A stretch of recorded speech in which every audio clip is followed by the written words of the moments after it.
And so when I say Chinese, I want you to scream out the nation that's associated with this. For example, if I say Chinese, you're going to say what? China. All right, let's say it with authority. When I say Chinese, you say what? China. All right, that's just a test right there. So here we go. Chinese. China. Russian. Russia. Italian. Italy. German. Germany. Swedish. Sweden. Korean. Korea. Egyptian. Egypt. Nigerian. Nigeria. Black. Tell him, Pastor. Tell him, Pastor. Black. The same people that have stripped us of our identity and labeled us as a color have told us what it means to be black. The entire Bible is about black people. Not only was Jesus black, but every character in the Bible seems to be black too.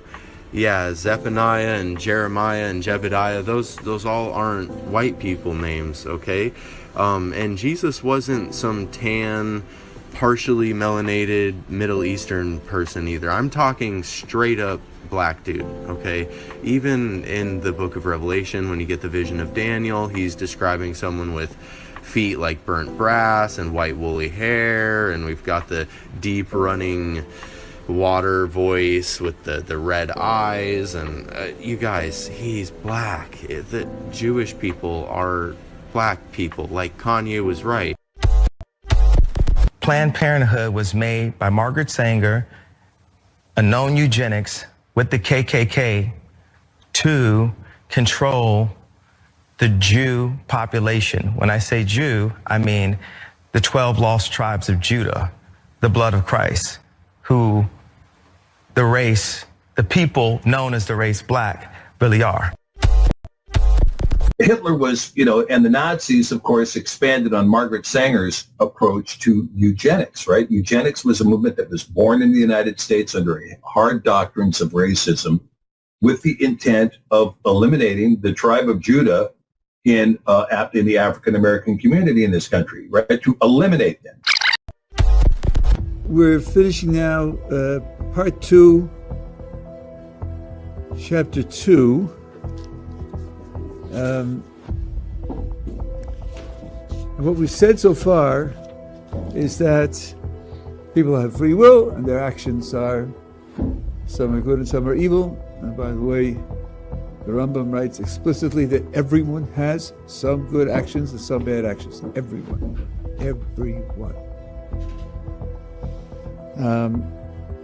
And he takes it for granted that there'll be a variety. We talked about the fact that this world and the next world are asymmetrical. The next world is where the majority of a person's actions, which determine his identity, are compensated. For the righteous, they exist in the world to come and they're rewarded.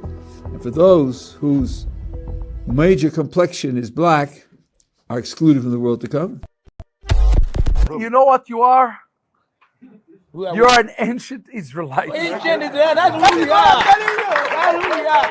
So if you give me time, if you give me time, But all that he said, no, we don't have. there are so many years. I know. Look at this. This is pages and pages of Yes. notes. And I promise we'll give more teaching. But here is my challenge to you. All right. I'm hearing some of your traditions. It's like the days of the Bible. Yes. Do you want to remain ancient Israelites or you want to be Jews?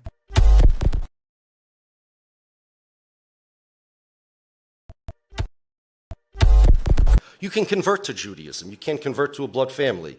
You cannot convert to a race. Judaism is a religion.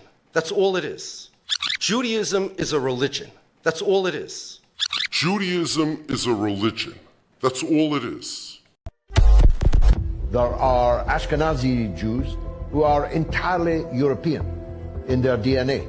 That's why you're not allowed to have a DNA test in Israel, because it will reveal that virtually none of them are Semitic, virtually none of them have any ancestral connection to the land.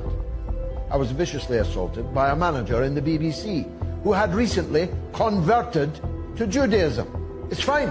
I love all religions. But you can't say I've now converted to Judaism and therefore I have a right to go to the land of Palestine and live in the house of someone whose ancestors have been living in it for thousands of years. Where does Ukraine come from? The Russian state became centralized, which was the year of establishment of the Russian state in 862, when, well, there's a city of Novgorod in the northwest of Russia, when they invited Prince Rurik from Scandinavia, from the Vikings, in 862. In 1862, 1,000 years since the establishment of the statehood was marked, and there is a memorial dedicated to that in Novgorod. That's what the Zionists did, except instead of a baseball team, they went to try to convince the Jews that the Jewish people are a nation, like France and like Spain.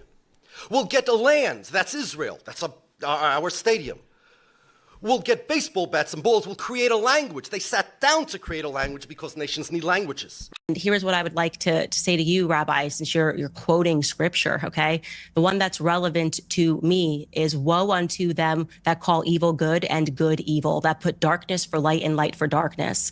And if you'd like to dive into a little more scripture, I think what's relevant is Revelation 3:9. Behold, I will make them of the synagogue of Satan, which say they are Jews and are not, but do lie. And I'm speaking. Without getting too semantic, or at the risk of getting too semantic, does it matter that the Jews are not Semites, or does this phrase anti-Semitism just means hatred for the Jewish people? They're Ashkenazi, they're Eastern European Jews. You know, the DNA test that they've done on the Israelis that are living over there, they're Eastern European Ashkenazi Jews.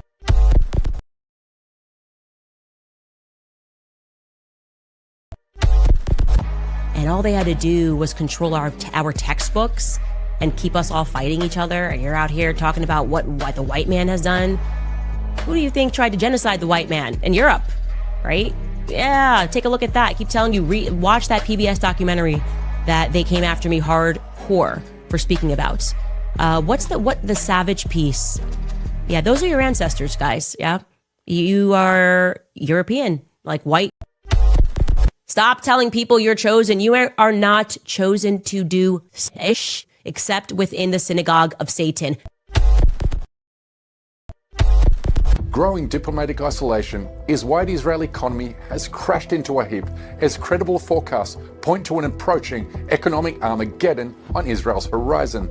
It also knows that global sanctions are inevitable as the world gains more clarity about Israel's total destruction and subjugation of Palestine, which is why the Jewish state sees Sudan and other parts of Africa as an opportunity to pillage and plunder for the sake of its own survival. Both Israel and the UAE are arming a foreign-led coup against the Sudanese government, so together they can control the country's strategic maritime ports in the Red Sea, along with its rich agricultural sector and vast amounts of gold. And we are talking about a heck of a lot of gold. Enough gold to make the UAE one of the world's top gold exporters, despite not owning a single gold mine itself. Time you see gold in Dubai, don't ask how much it costs, ask how many lives it costs, because the truth is Dubai only shines because Africa bleeds. Behind every single necklace, behind every luxury hotel, behind every single bracelet. Dubai has turned into a billionaire's playground, built on what Africa has lost. Because 95% of unregulated gold from Africa goes straight to Dubai, not Switzerland, not the United States, it goes straight to Dubai. Dubai is the #1 destination with no mines of its own, no minerals of its own, no resources of its own, yet they have built this whole luxury landscape based on the lives of Africans that have been lost. New details about the deadly strike operation that President Trump says he ordered on Islamic State terrorists in Nigeria. Listen to this.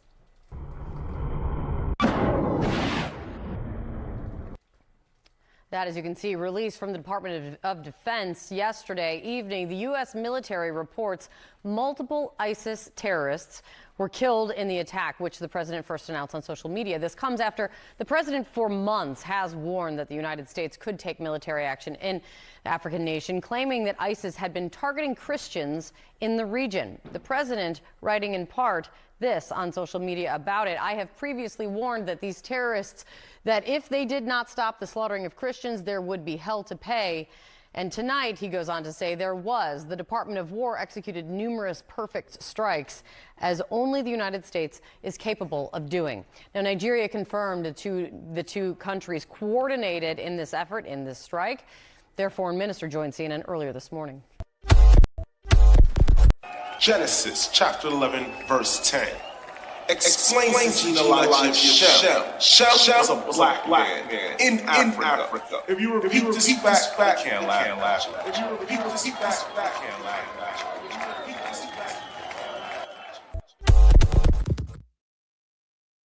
You guys, hope and pray that you guys had a great week. I know that many of you guys had a number of days or off from work and things like that, but I hope you guys had a great time off this week. And I thought I'd start getting back into the mix of things in terms of my lives and video uploads. And I am working on a video upload regarding Candace Owens in regards to some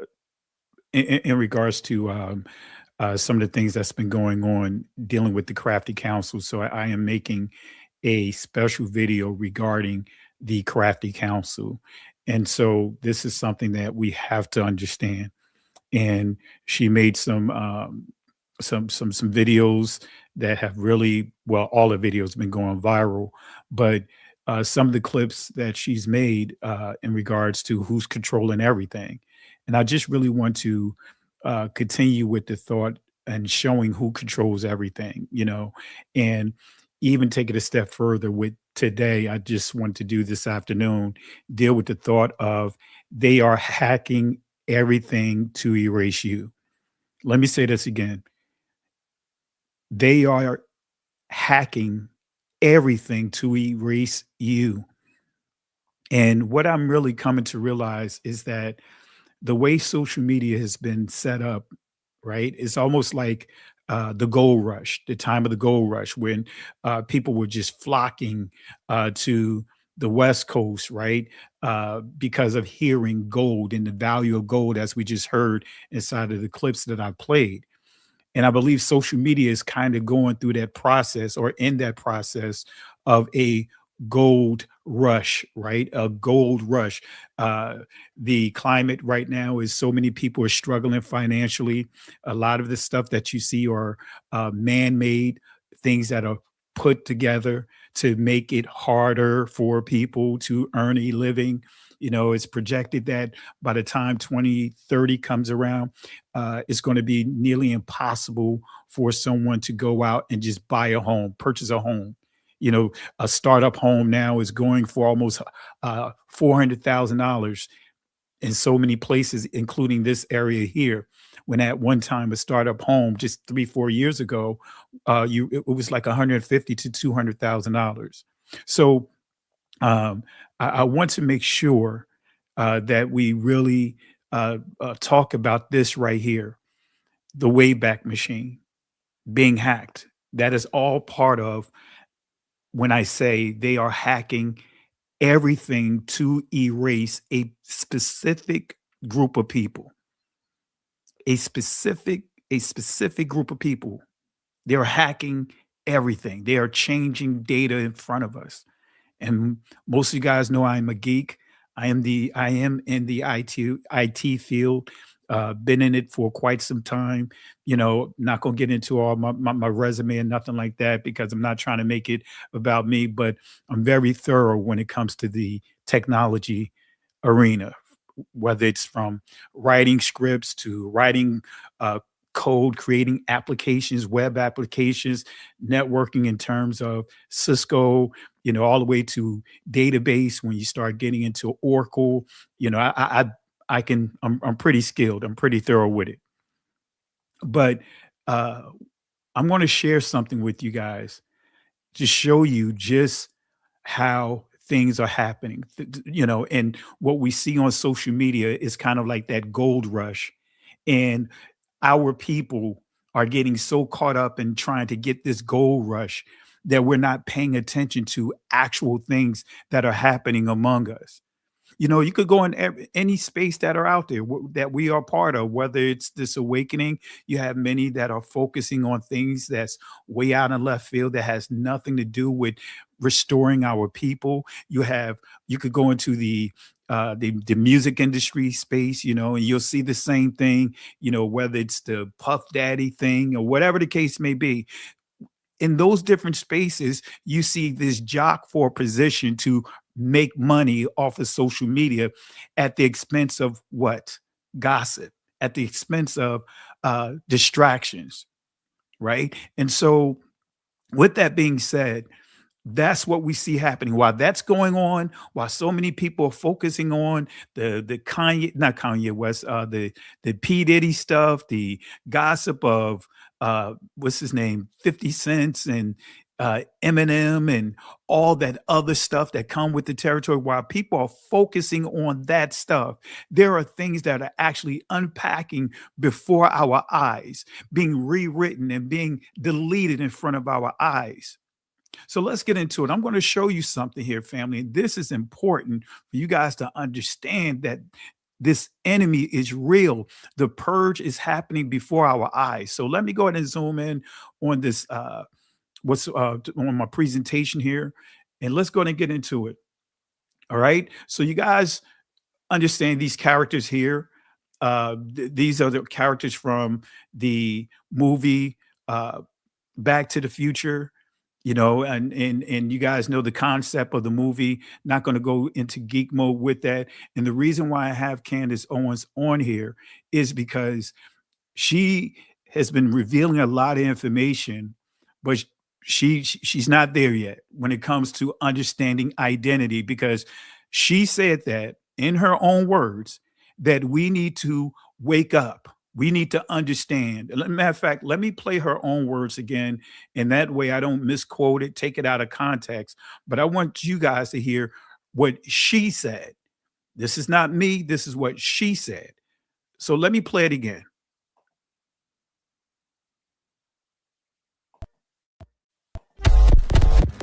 And to people that are at home, I implore you to wake up.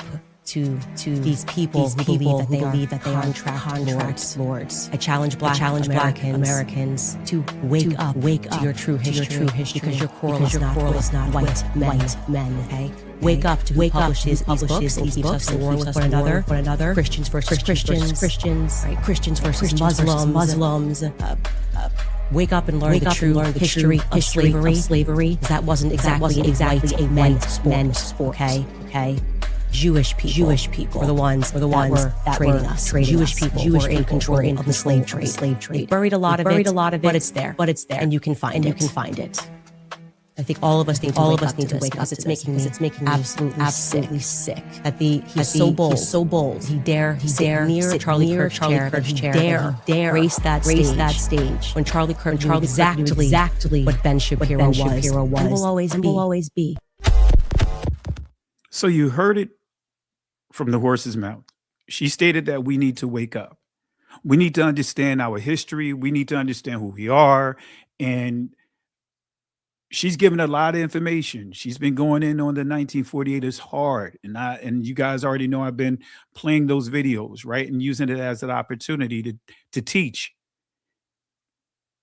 And with what she stated, and I know many of you guys are probably saying the same thing or waiting or anticipating the same thing. When is she going to come to the understanding, if she has not already, of who she is? Who she is. I understand what she's trying to get at about, and we're going to touch on that a little bit, about the Crafty Council. But our history is not based on a religion. Our history is not Catholicism. Our history is not Christianity. Our history is not Islam. Our history is not Judaism. Our history, our culture has been laid out with the text, the holy text that came from us, that lays out our heritage, even though it's been hijacked and made into religion, made into these so-called Abrahamic faiths, in which one of them she's defending. She's defending. The Roman Catholic Church spearheaded the transatlantic world war, which has been dumbed down to the quote of a slave trade. You know, I really don't want to hear anything about a Caucasian genocide, like she pointed out, basically white on white genocide. Let's talk about the genocide that all these Abrahamic so-called religions had or carried out on our people and continue to carry out on our people. Let's talk about that. She's given a lot of information, but she still has a ways to go when it comes to that point, to understanding who we are, because I didn't hear her say who we are. Did you guys hear anywhere in her comments where she said that she knows who we are? All right. And that's the playbook. I have a whole playlist on pastors saying that the 1948ers are not, but you don't hear them saying who are. You know, and those that are trying to say who are, they're using replacement theology. They'll say that the true Israel is the Israel of Christ, which that is not biblical. Have you guys heard that one before? Or the church is the Israel? No, that's not biblical. I could play a clip right now of a pastor that's on this channel calling out who they are not, and in his own words would say that he's not teaching replacement theology, but then he'll mention Israel of Christ as if that is an identity. Let me play it real quick, and then we'll go ahead and start unpacking this, family.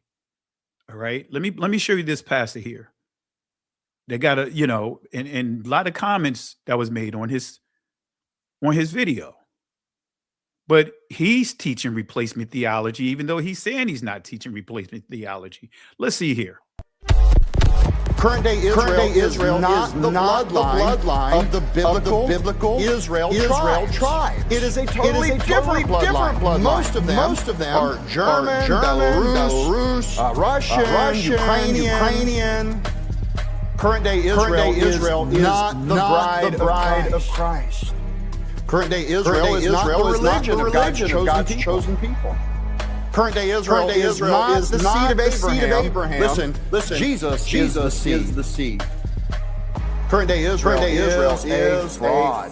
This is important because we all know Christians, whether real or not, that say we have to support that Israel. Don't you? Do you guys know what I'm talking about? All right, I thought I had that clip here, but he made a point inside his video, and I'll see if I could upload the clip. He literally says that the Israel of Christ, that's who Israel is. The Israel of Christ, and they'll default to Romans chapter 2, and then they also go to Galatians chapter 3, you know, and put piecemeal text together and saying that the true Israel is those that believe in Christ. They become Abraham's seed. That's not biblical whatsoever. That's not biblical whatsoever. The Messiah never taught that. And they also will go to John chapter 8 to piecemeal this theology together. So they'll say that they're not teaching replacement theology, but they are what? Teaching replacement theology. All right. So I'd be willing to talk to that pastor and others that are teaching this. and prove to them what they are teaching is not biblical whatsoever. But anyway, let's go ahead and get into it here, family. Let's get into it. Let's unpack some of this here. Oh, you guys said there was echoes inside the video. Oh, my apologies, family. Let me try it again. Let's see if this works. I think I figured out where the echo is coming from. Let me play it one more time. All right, here it is. Tell me if the echo is removed. I know what it is. I think I know what caused the echo. But let's see here. Tell me if the echo removes or is removed. Current day Israel is not the bloodline of the biblical Israel tribes. It is a totally different bloodline. Most of them are German, Belarus, Russian, Ukrainian. Current day Israel is not the bride of Christ. Current day Israel is not the religion of God's chosen people. Current day Israel is not the seed of Abraham. Listen, Jesus is the seed. Current day Israel is a fraud. This is important because we all know Christians, whether real or not, that say we have to support that Israel. Do you guys know what I'm talking about? Better. I believe what it is I'm sharing my PowerPoint. And if I have an audio and if I check audio, then for some reason, that echo that you're hearing is I would say, is bleeding over into that space. So that's why you're hearing the echo. All right. Now, is that better? Did the echo remove itself? All right. The echo is gone. Do I need to replay the Candace Owens video, or are you guys good? If you guys good, type 1. If I need to replay it, type 2. All right. If I need to replay it, type 2. If you're good, type 1.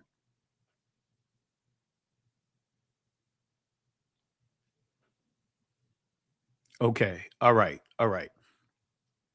Okay.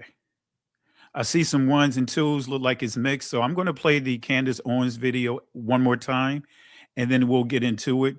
All right, here we go. And tell me if that's better, if this is better. Here we go right here. And to people that are at home, I implore you to wake up to these people who believe that they are contract lords. I challenge Black Americans to wake up to your true history, because your quarrel is not with white men, okay? Wake up to who publishes these books and keeps us warring with one another. Christians versus Christians, right? Christians versus Muslims.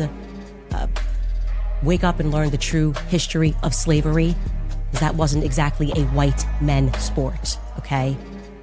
Jewish people were the ones that were trading us. Jewish people were in control of the slave trade.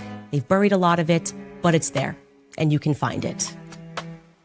I think all of us need to wake up to this, because it's making me absolutely sick that he is so bold that he dare sit near Charlie Kirk's chair, that he dare grace that stage when Charlie Kirk knew exactly what Ben Shapiro was and will always be.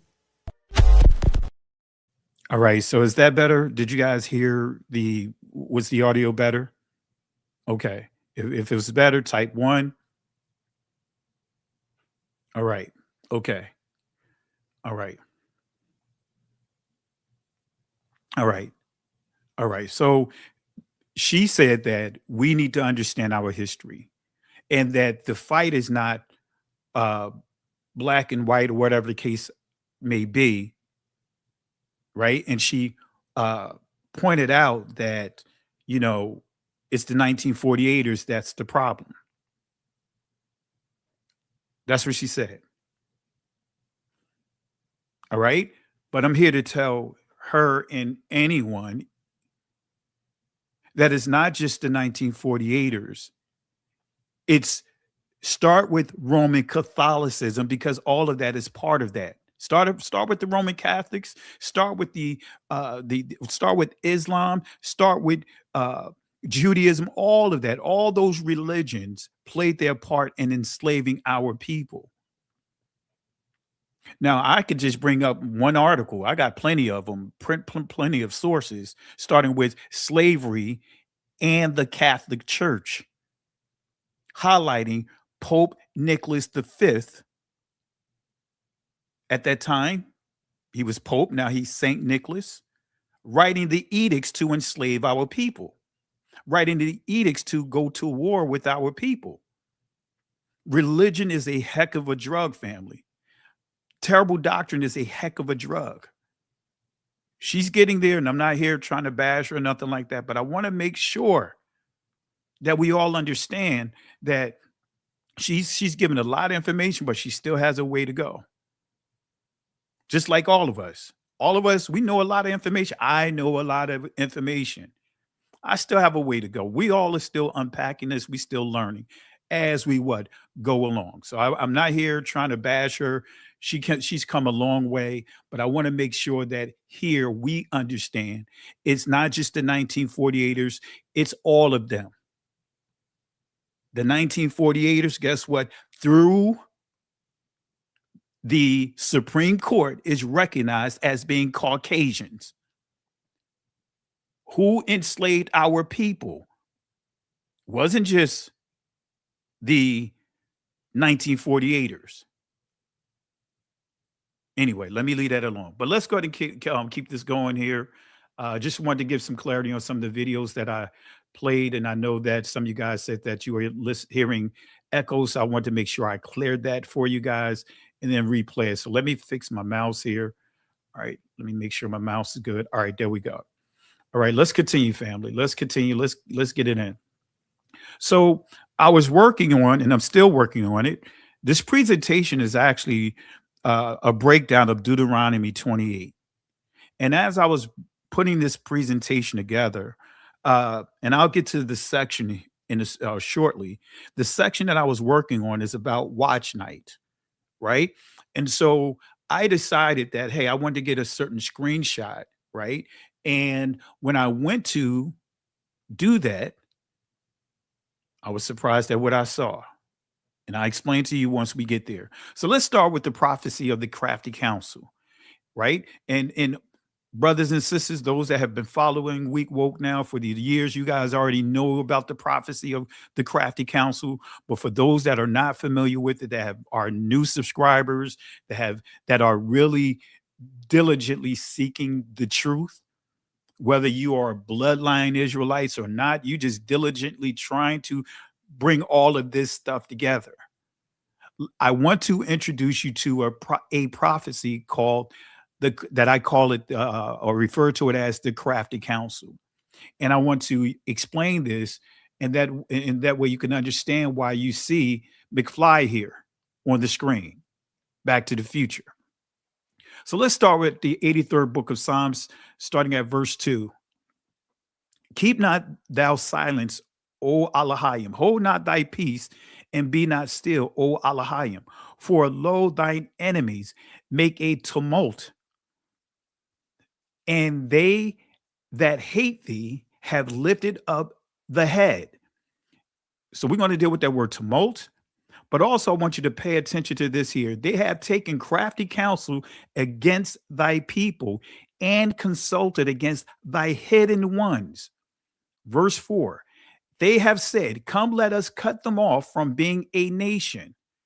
Now, for those that haven't followed me or new to following this channel, I did a series, I did a lesson on what identity is, what heritage is, what a nation is. And if you really want to understand what a nation is, you could go to Genesis chapter 10.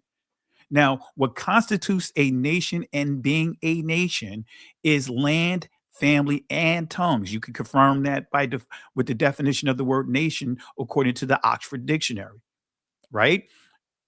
Land, family, and tongues. Those are the pillars of what constitutes a nation to being a nation, being recognized as a nation, right? So this says here, let us cut them off from being a nation. This is erasing an identity. This is erasing a heritage. No group of people have gone through this process, none but the Negroes.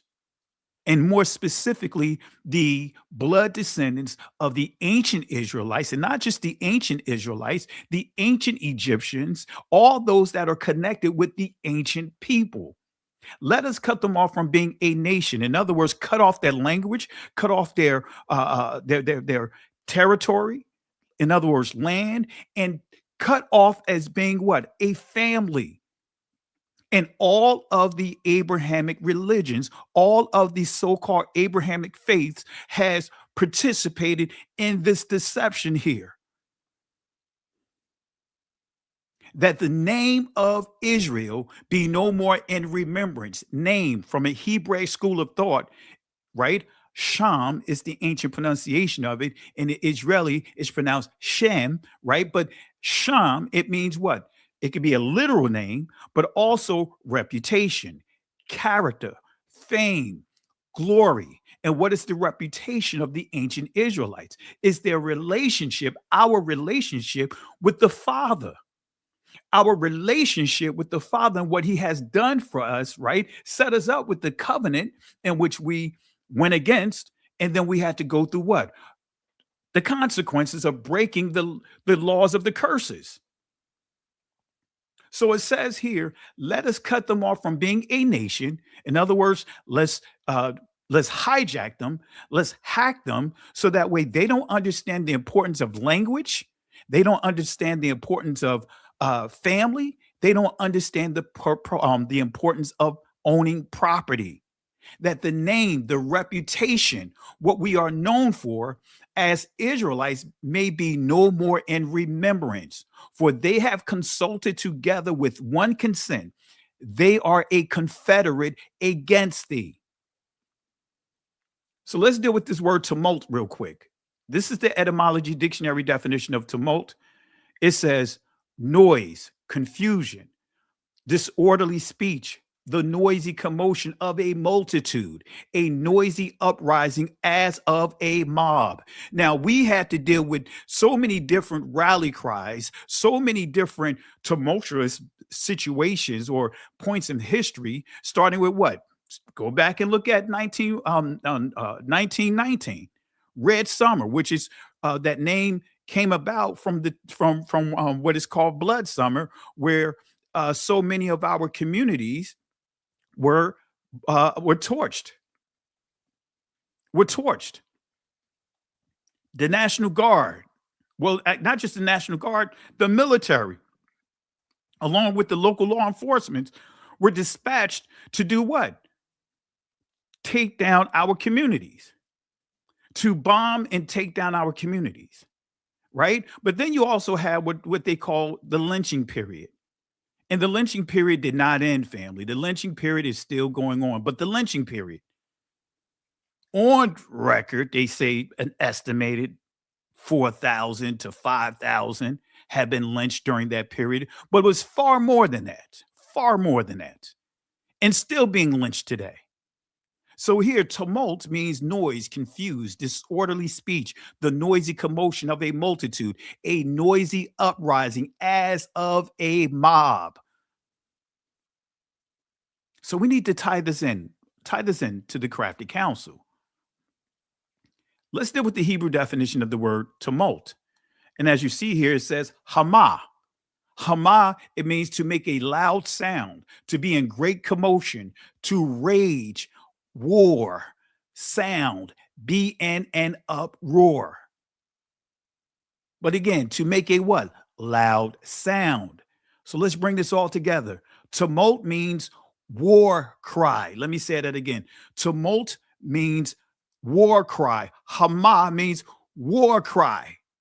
And when we look at what a war cry is, this is coming from the Merriam-Webster dictionary. Look at this. A cry used by a body of fighters in war, a slogan used especially to rally people to a cause. Now, what has this commander in chief been gifted at doing? Rallying people to a cause by placing whose face at the front of his cause? Us, always us. Think about it. Now he's on this Somalia rally cry. He's talked about the Nigerians. He's talked about Haiti, this rally cry against DEI, where now they established a DEI for the 1948ers. But all of these different things ultimately to come at what community? Our community. When you look at what's happening in Nigeria, when you look at what's happening in Sudan, when you look at what's happening all around the world, ultimately is to target our community. So he is gifted in making what? A rally cry, causing people to rally behind him to what? Push out what? The articles of war to go after a specific group of people. Sudan, for those that don't know, means foreign Judah. It means foreign Judah. Come on, family. Nigeria, look at what they're doing in Nigeria. Look at the Belgian, the Belgian conference. When they hacked up that whole section with the Congos, the Republic of the Congos, with Nigeria going, look at that whole area, how they hacked it up. King Leopold leading the way. Anyway, so a war cry, a slogan, especially to rally people to a cause. Confederate. Barayath in the ancient Hebrew, Barit in the Israeli language, as we see here, confederacy, federate, confederate, covenant, league, alliance, pledge. When it's all said and done, as Candace Owens, I understood her point of what she was trying to say by telling us that our plight is not against the white man in general. I understand what she was trying to say, but history says differently. Now, I'm not saying all Caucasians are bad people. I want to make that clear. But when we look at what's been happening to our community, the 1948ers are what? The Roman Catholics, the Pope, and all those who push that religion are who? What son of Noah do they come from? Including when we start dealing with Islam, when we start dealing with the Turkic people. They're not Shemitic people. They are Hamitic. I mean, not Hamitic people. They're not Shemitic. They're not Hamitic. They are from the descendants of Japheth. They're descendants of Japheth. That's a fact. You can, and I've proven this. I've shared historical documents. I'm not going to go into it right now. They're descendants of Japheth. And most of those that are in Palestine right now, most of what you see are descendants and the results of the products of what happened with the Ottoman Empire, as far as their invasion, the multiple Arabic invasions. What you're seeing, those are not the original people. Most of them there are not the original people. Let me show you how let's go back in time and let me just play this clip of, just give you a visual of the original people that was there inside that territory in Jerusalem, 1925.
All right, so you get the gist of it. And let me just say this real quick because I know someone asked a question about uh, believing that the Arabs of today are descendants of Ishmael. That's completely incorrect. All right, I understand the confusion in that because going off of how things have been taught. No, that the Arabs of today, they are of a Turkic people, and I'm making this clear. This is not trying to disrespect anyone, but they are of a Turkic people, right? Descendants of Japheth. Now, that whole territory was subjected to a number of invasions, but the multiple Arab invasions, along with the Ottoman Empire, those things, and this multiple things that are going on even now, with when we deal with the 1948ers, they're not the same ancient Ishmaelites. They're not the same ancient Arabs, so to speak. All right. So I want to make sure you guys understand, and I will show you a picture here. I think I have it in this presentation of how the Arabs in Yemen, they were enslaving the original Yemenites, and they drew a picture of the market. And when you see the original Yemenites, they don't look like what you see today. They don't fall up under the category of what you hear today of Middle Eastern or Mediterranean or olive. Okay, so I really appreciate the question. We'll maybe tonight we'll delve into it, or over the weekend we'll do a special session on that. All right, so let's get back into it, family. Let's get back into it because I got to get to a major piece here, a major part. Berean Scholar, I'm not sure if you're in the building. I dropped a link just in case you want to jump in. All right. All right, let's see here. All right, just looking here. All right, okay. All right, some came up on my desk here. All right, anyway, I'm good. All right, so we're going to continue here, family. All right, I'm just jumping off because I had some other things going on. Got my other PC over here when I monitor certain things. So I had to turn that off because I saw some things popping up. So I had to turn that monitor off.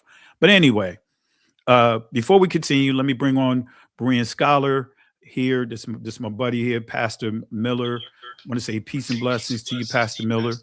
Peace and blessing, brother. Peace and blessing. Amen. And you know how we do.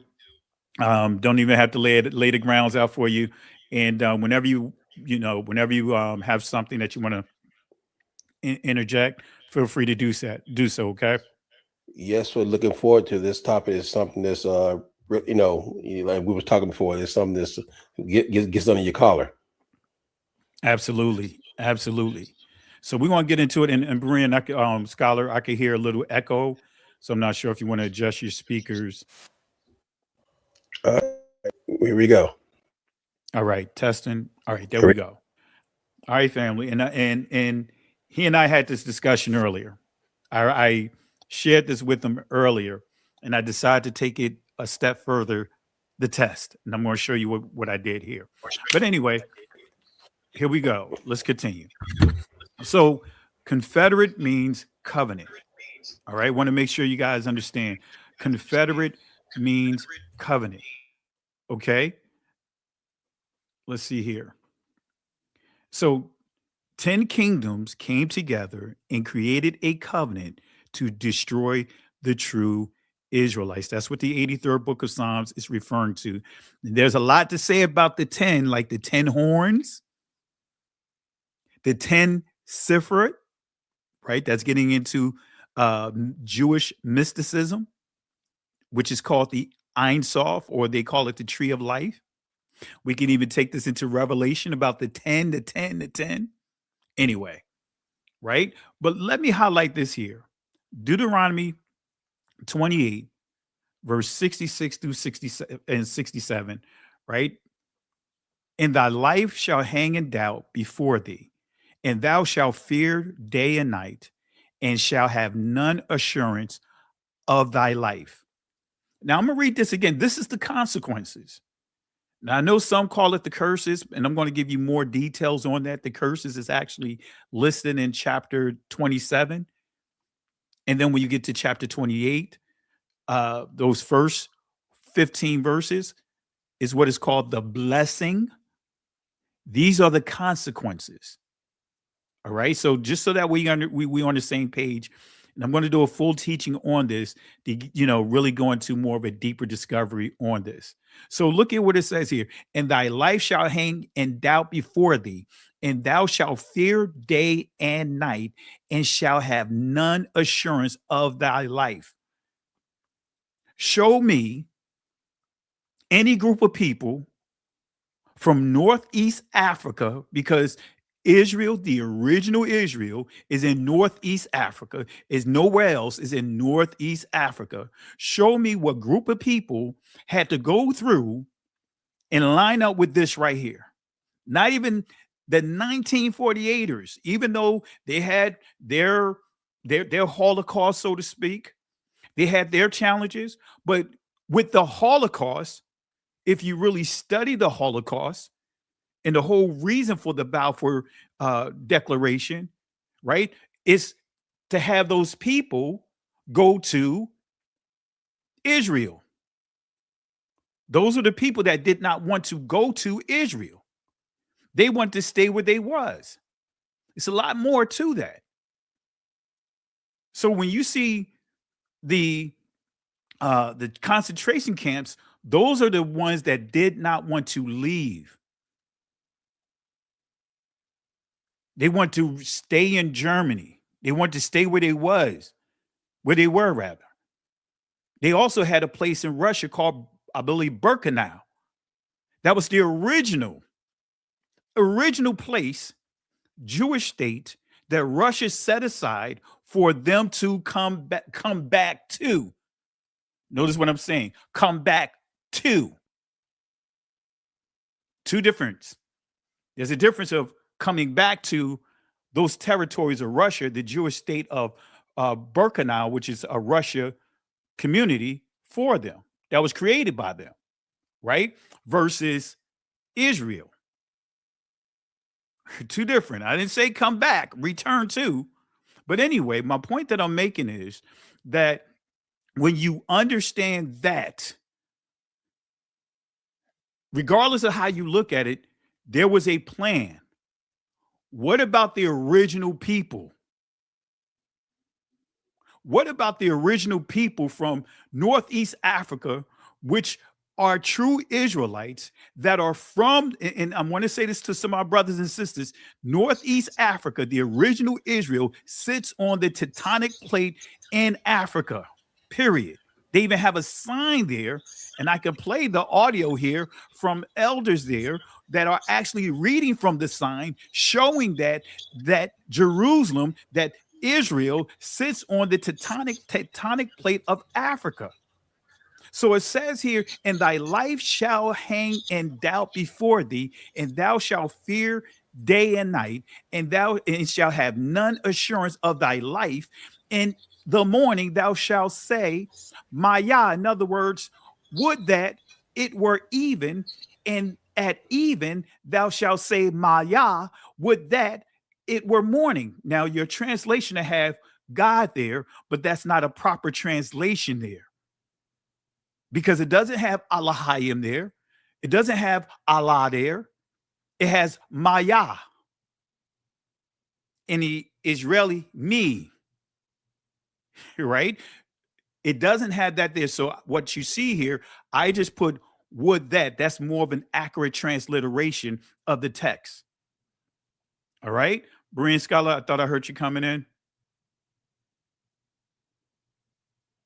Are you muted out? Oh, there you go. I was on mute. I was listening right in the same time. Keep going. Keep going. Okay. I clear my throat here.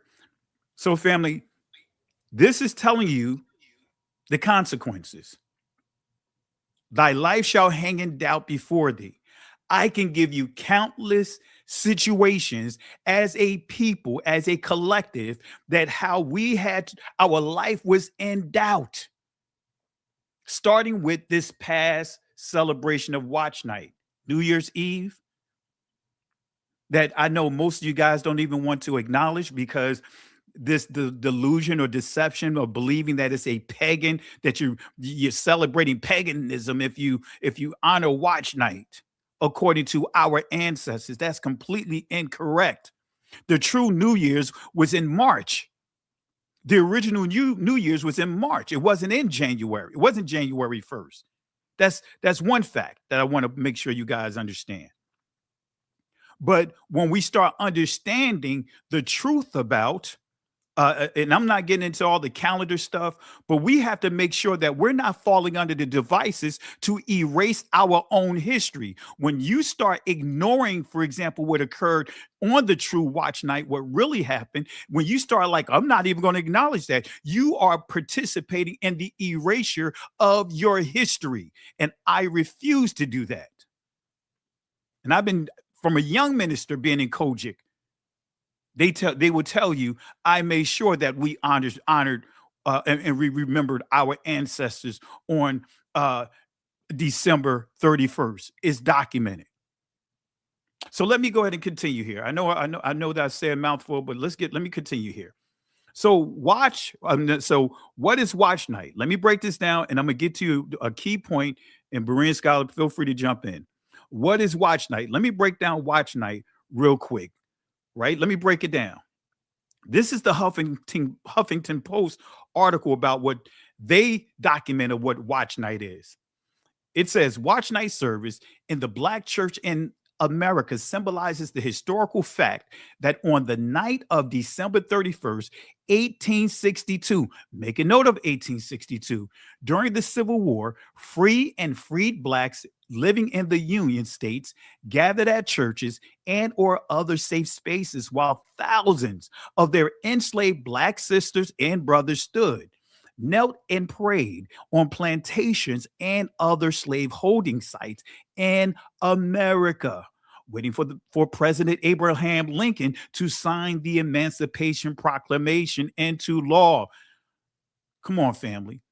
Setting up Abraham Lincoln as if he was a Messiah to our community. Like our people were waiting on December 31st, waiting for him to pass this declaration so we can be free. And I'm here to tell you that is the furthest thing from the truth. So let's look at the Encyclopedia of Britannica. Let's see what it says about its entry about the Watch Night. Look at here, Watch Night, also called Freedom's Eve. Freedom's Eve, Christian religious service held on New Year's Eve and associated in many African American churches with a celebration and remembrance of the Emancipation Proclamation, enacted January 1st, 1863, which freed slaves in the Confederate States during the American Civil War. All right. Let's fast forward. So was our ancestors, was the Negro slaves truly waiting for President Lincoln to sign the Emancipation Proclamation, waiting for him to be a type of Messiah for us? I'm here to tell you, like I said in our assembly, going LL back in the day, that's a lie. That's a complete lie. That's a complete lie. Now, this is where it gets dicey. This is where it gets dicey. Well, what are you saying, Pastor? Why does it get dicey? Well, let me read to you what the original article, notice what I said, original, and that's a screenshot of the original. Let me read to you what the original article said. This is just a quote from it, right? On September 22nd, soon after the Union victory in Antietam, excuse me, however you pronounce it, he issued a preliminary emancipation proclamation declaring that as of January 1st, 1863, all slaves in the rebellious state shall be thenceforward and forever free, while the Emancipation Proclamation did not free a single slave. What does it say again? The Emancipation Proclamation did not free a single slave. But something happened here. Something happened here. Now, before I show you what happened here, why am I doing this this live and sounding the alarm? Let me show you, because we're going to break down what the slaves actually said. Our ancestors actually said about the truth about watch night. And it's going to prove that none of them were waiting for a Abraham Lincoln to be their savior. Right? I was going to say a joke here, but I'm going to keep it simple. I'm not going to even get there. Y'all know I can quote movies, and that may not be, some of you guys may not take that well. I was thinking about something. I was like, all I can say, I was going to do a reference from Cadillac Records, the movie. Right? I'm just going to leave it at that, right? So, but we were not waiting in anticipation, like the artists in that movie, waiting for this record company exec or owner who hustled them, right, to be a former messiah to them. So the Emancipation Proclamation did not free a single slave. So real quick, I'm going to give you President Lincoln's true position on slavery, how he viewed our people, and then I'll show you why am I doing this live, the hacks that are out there. Look at here. This is coming from history.com.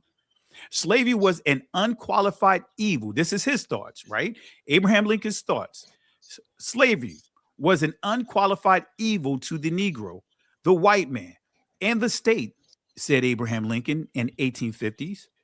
Yet in his first inaugural address, Lincoln declared that he had no purpose, directly or indirectly, to interfere with slavery in the states where it exists. So that knocks down Juneteenth, right? Yep.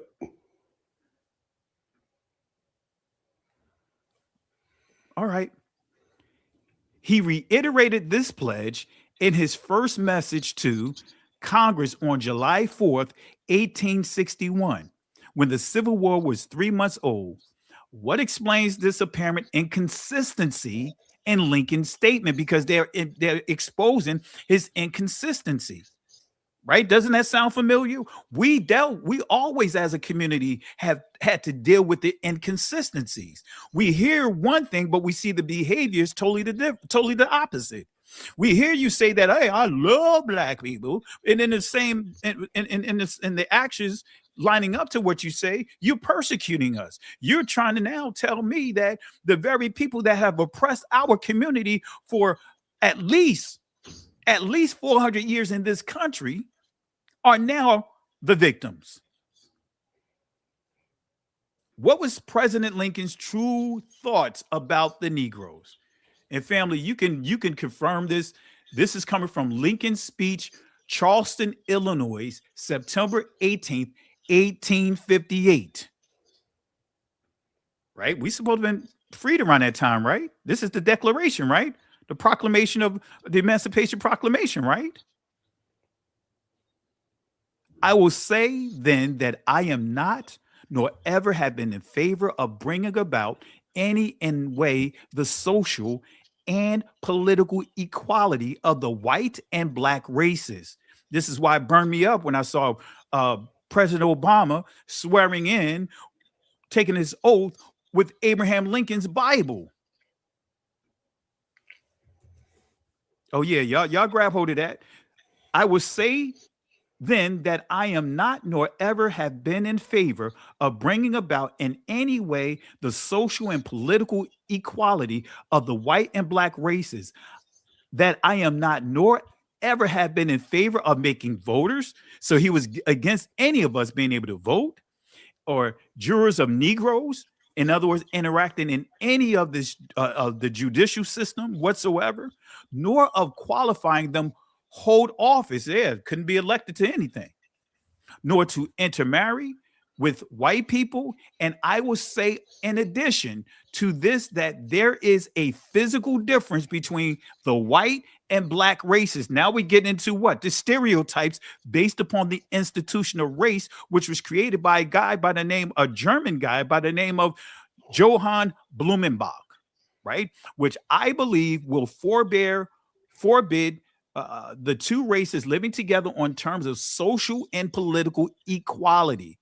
And in as much as they cannot so live, while they do remain together, there must be the position of superior and inferior. In other words, look what he's saying. There must be what?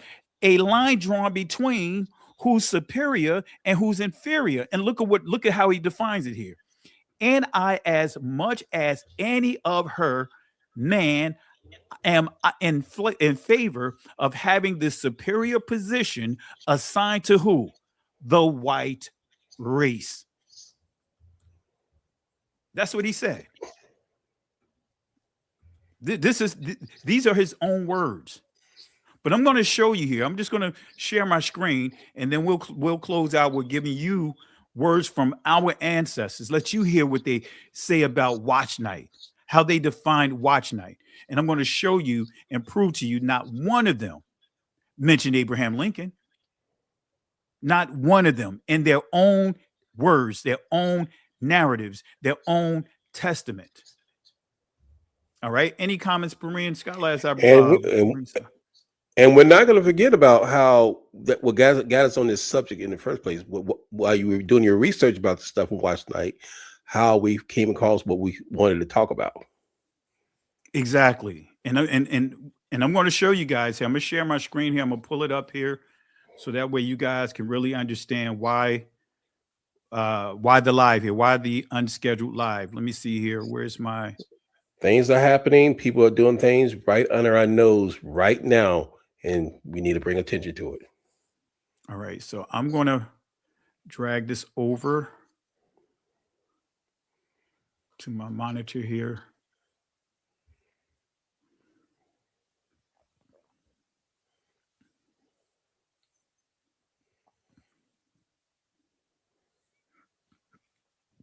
All right, let's see here.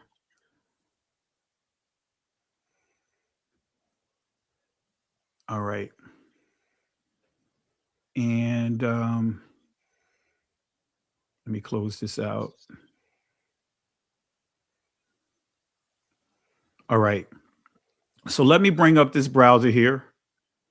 Okay. Let me share this browser, and I'll drop a link. I got the PDF of his original speech here, but I'll drop it inside the chat as well, so that way, a link that you can confirm what I just read as well.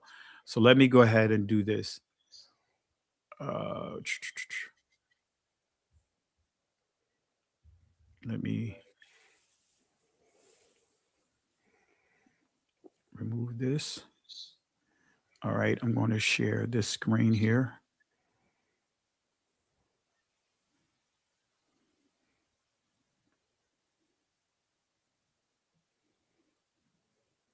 All right, let's see here. Can you see my screen, Berean Scholar? Yeah, it just came up. It's a little small, though.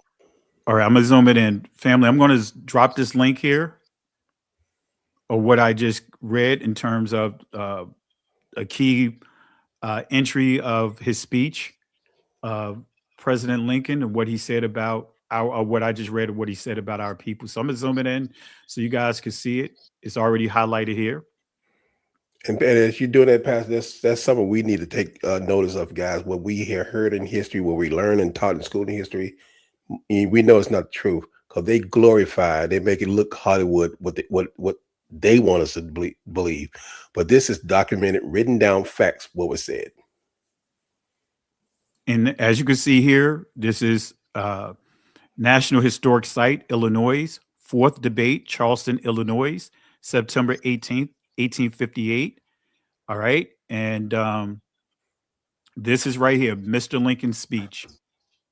And as you see here, I'm trying to zoom it more, but it's not like, how normally most sites, they that looks good. They have it set to where it'll reposition, the text will realign itself, but it's not doing it with this here. Let me try one more time just to make sure. All right, yeah, it is doing that. Initially it wasn't doing that. Let me do it one more time. And I'm gonna zoom down. All right, can you guys see that? See it great now. That's good. All right. And this is documented. I dropped the link inside the chat for you guys.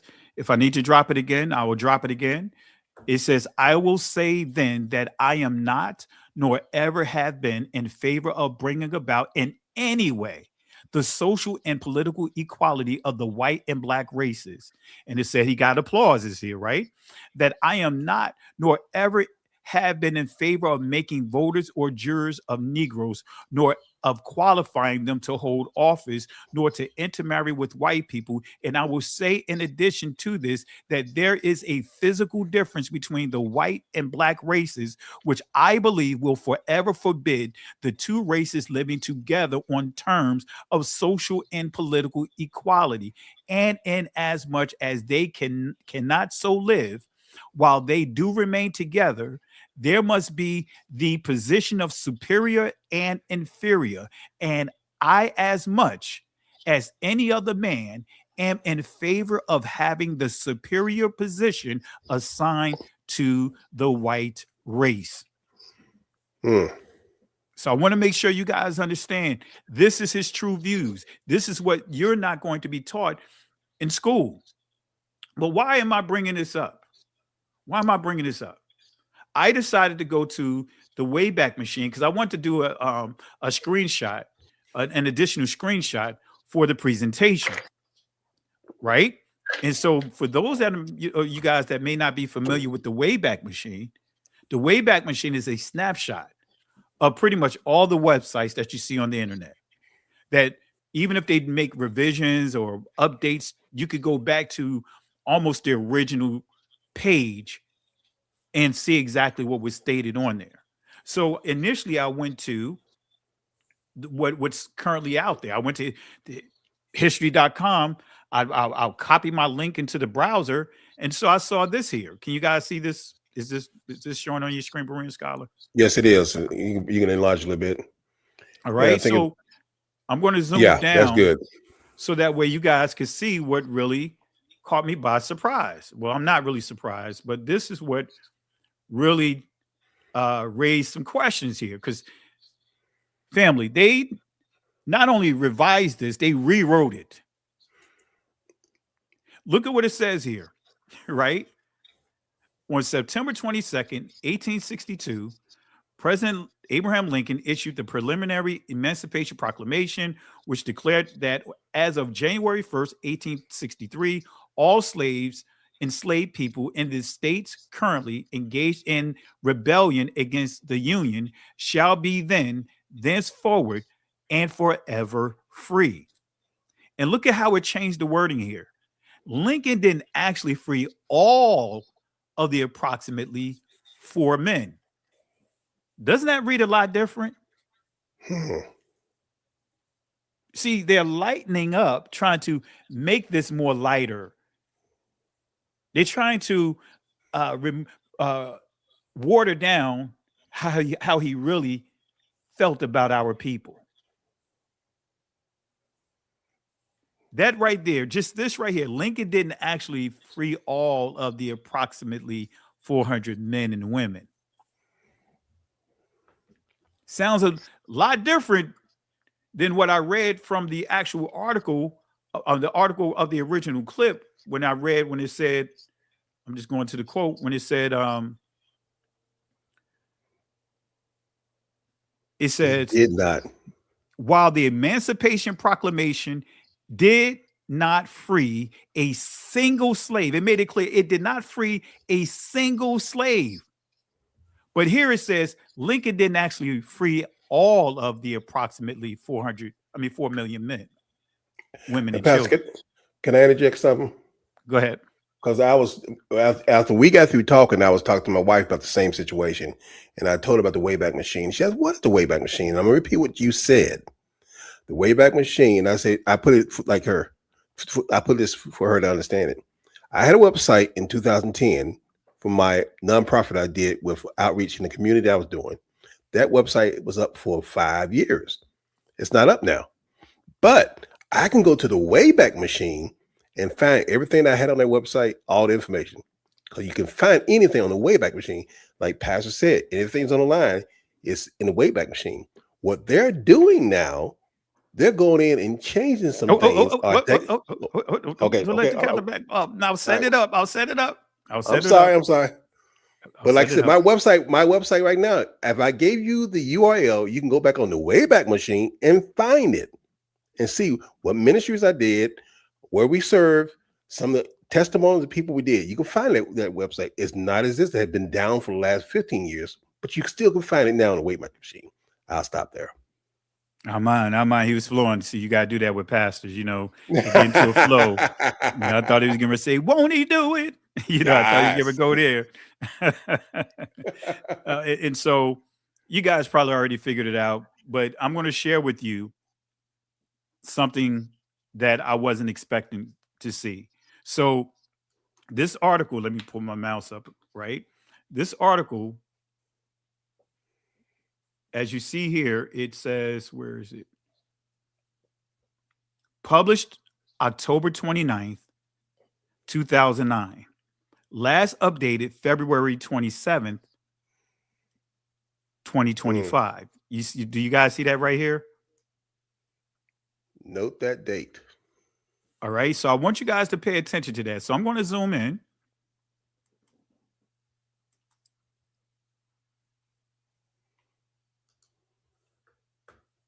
All right. All right. You guys see that, right? Published October 29th, 2009. Last updated. Right? It says it was updated. No, it was a revision.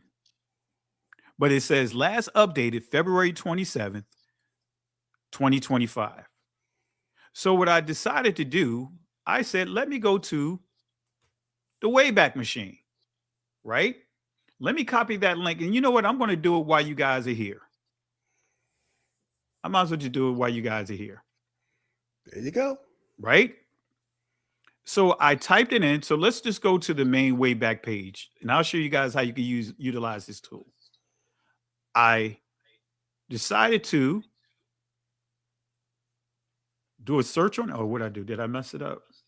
Let's go back here. Yeah. I think I messed it up. All right, here it is.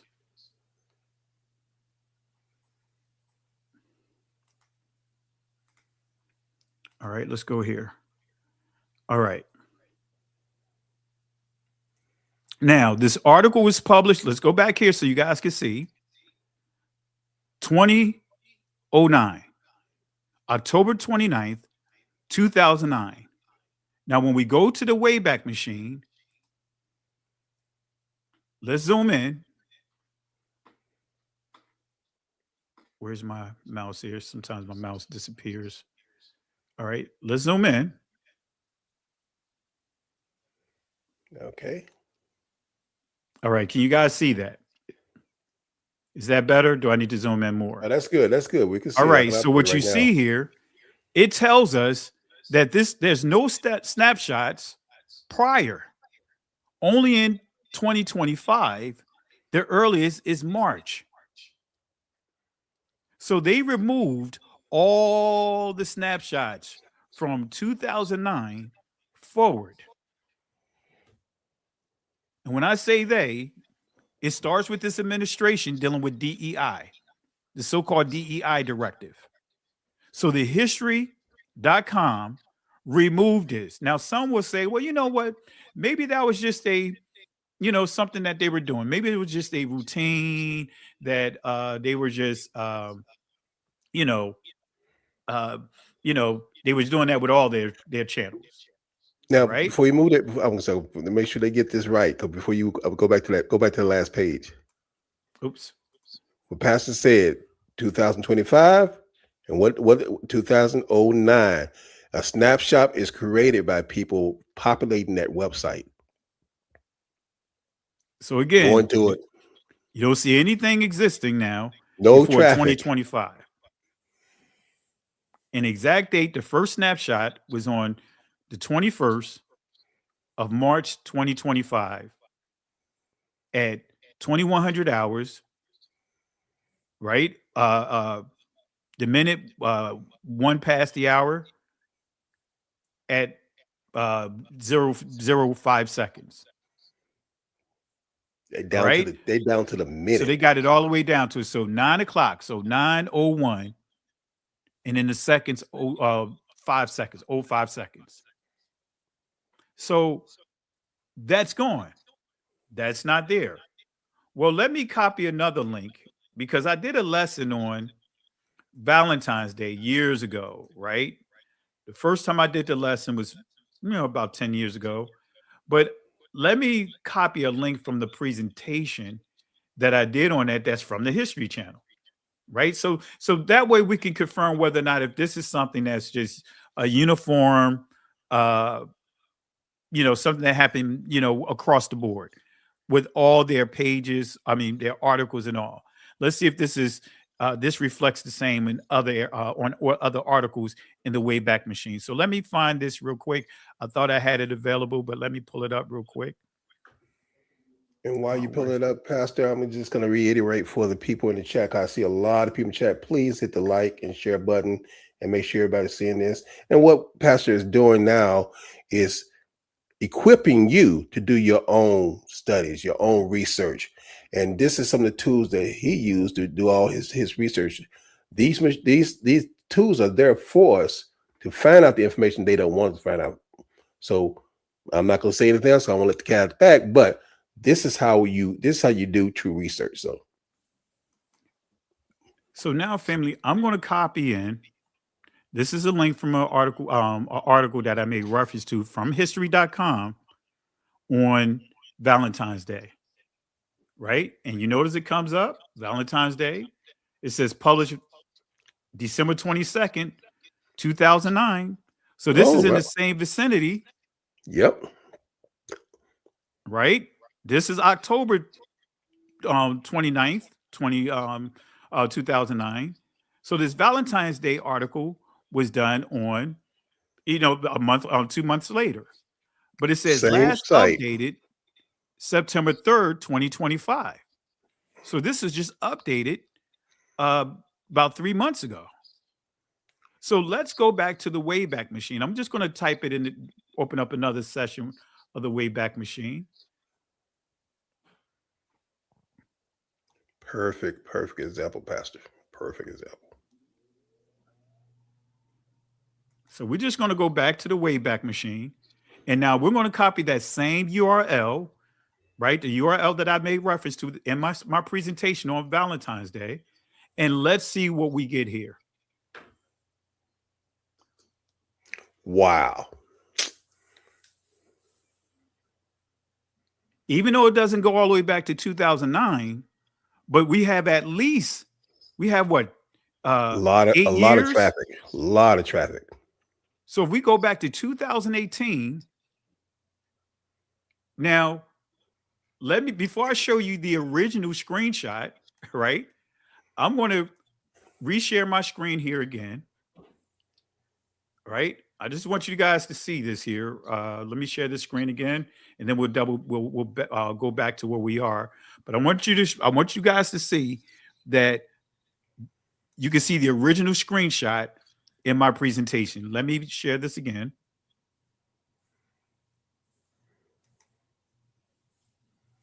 All right, let me stop this share here.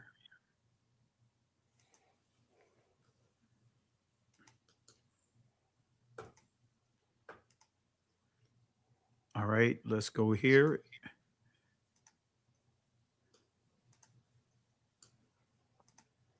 Now I'm just going to show you guys here. Can you guys see it?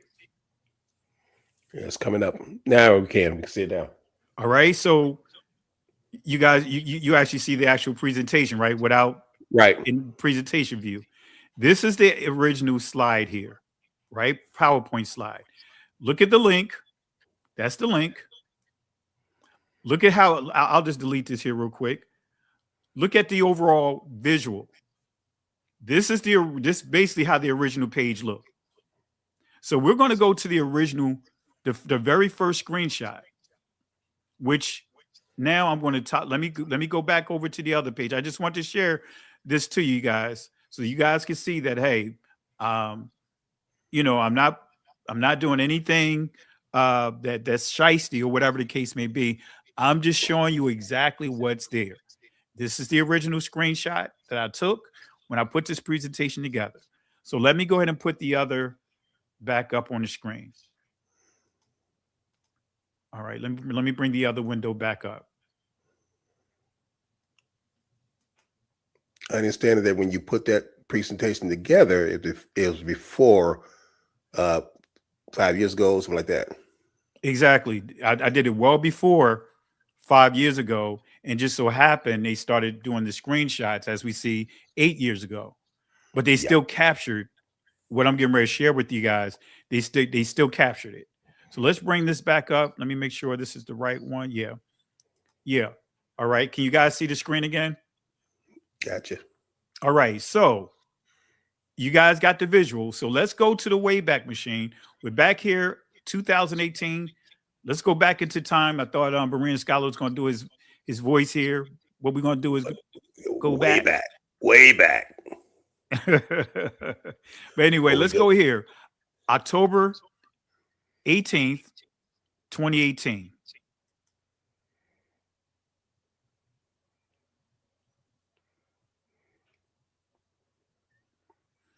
Wow. It looks like my screenshot, right? Even though it's not showing the image here, and that's one of the issues sometimes with the Wayback Machine. They may not share, have captured the images because the images do take up space. I think that was a video.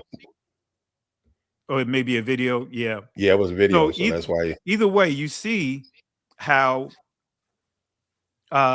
this is the original layout. Yep. So if we go to the updated, it looks like this.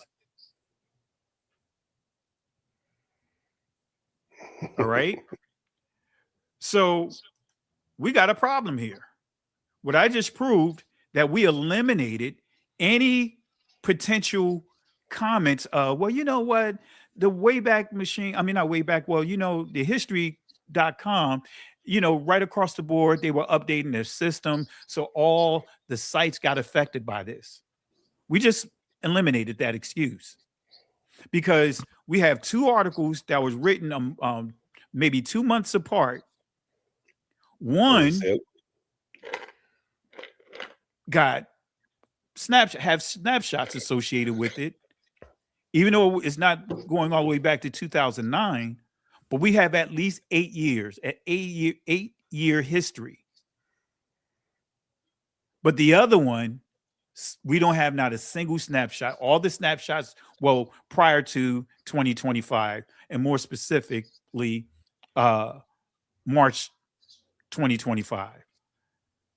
A couple of weeks after they completely revised this. It's not an update, revised this article to make it or give a tone of Abraham, a more softer tone of Abraham Lincoln.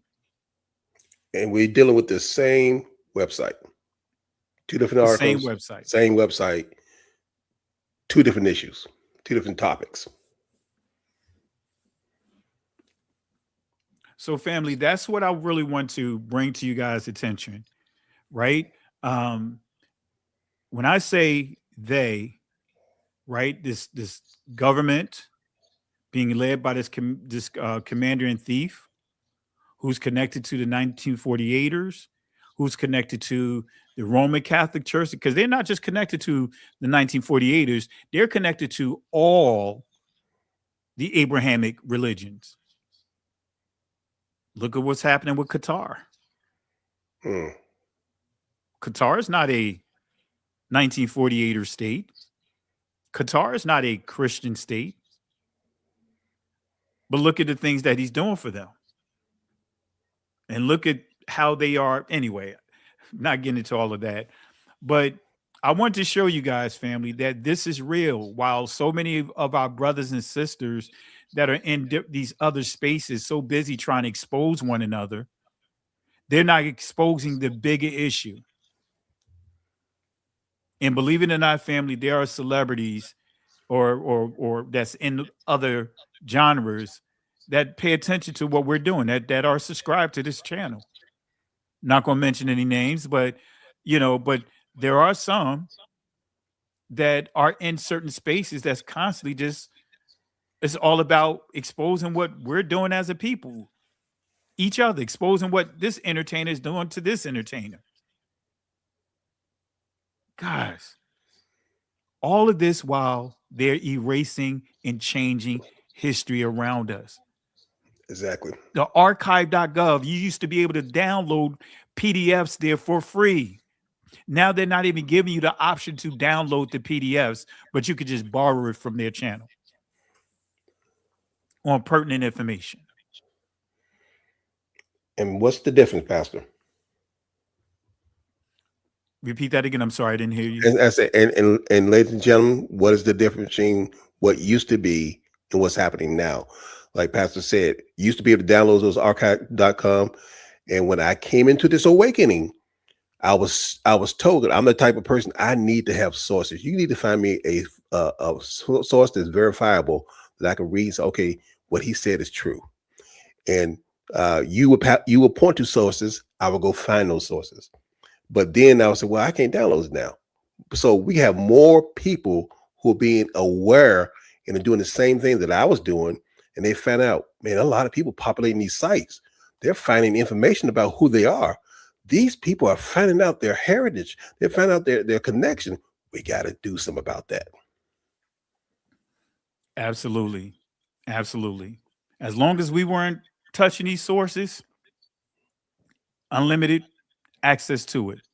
Amen. Now everyone is putting a bounty on this stuff. And those that are offering you to be able to review it for free, you can't even download it. This is free information. Stuff that is free PDFs. Now, archive.org is now hijacking it. So let me show you real quick. I said I was going to do this, family.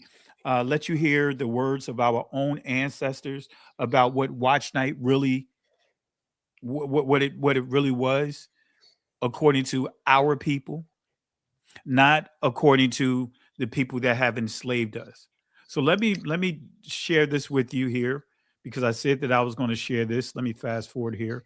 Matter of fact, I'll do it this way. Let me show you exactly what our ancestors said about Watch Night. So New Year's Day was not a time of celebration for the Negroes. New Year's Eve was not a celebration for our ancestors. Let's start with the testimony of slave Silas Jackson. Now, this is coming from the memoirs from the Slave Narrative Collection. When I was a slave, memoirs from the Slave Narrative Collection. Now, this individual here, this slave right here, is Silas Jackson. He's 90 years old at this time, and Roger Age is the one that interviewed him.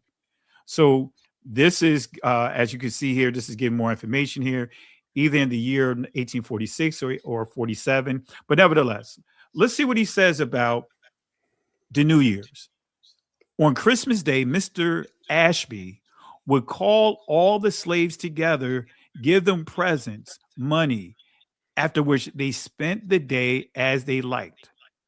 Right now, this is a plantation that is supposed to be one of the good plantations. because you had different plantations. The worst plantation no one wanted to go to was the sugar plantations. Now, this tells you the psychology of our people, of how suppressed and depressed we were, because that's almost like arguing about good poison and bad poison. Right? If Berean Scholar said that I used to store poison in a jar, but hey, you know what? I cleaned it out because you asked me for a glass of water. Hey, I cleaned it out. I mean, I got it cleaned. I put it through the dishwasher. I got it cleaned. I cleaned it out. Now I'm going to hook you up with your favorite drink with ice and everything. And I go to hand that to you. And then put a lemon in it. And put a lemon in it on the edge. Are you going to drink from it?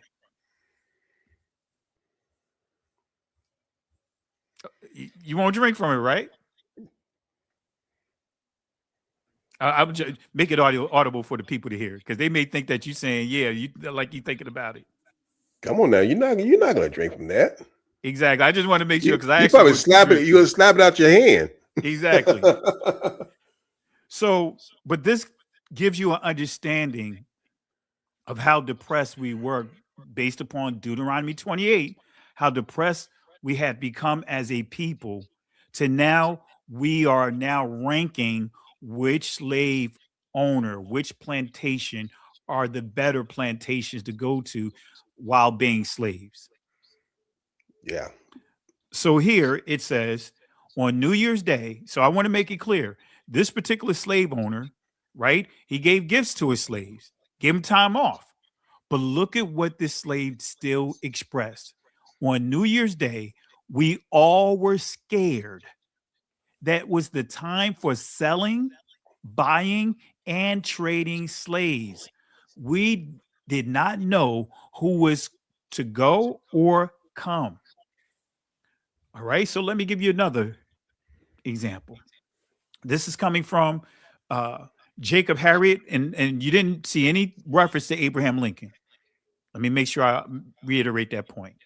This is coming from Harriet Ann Jacobs, Incidents in the Life of a Slave Girl, written by herself, page 11.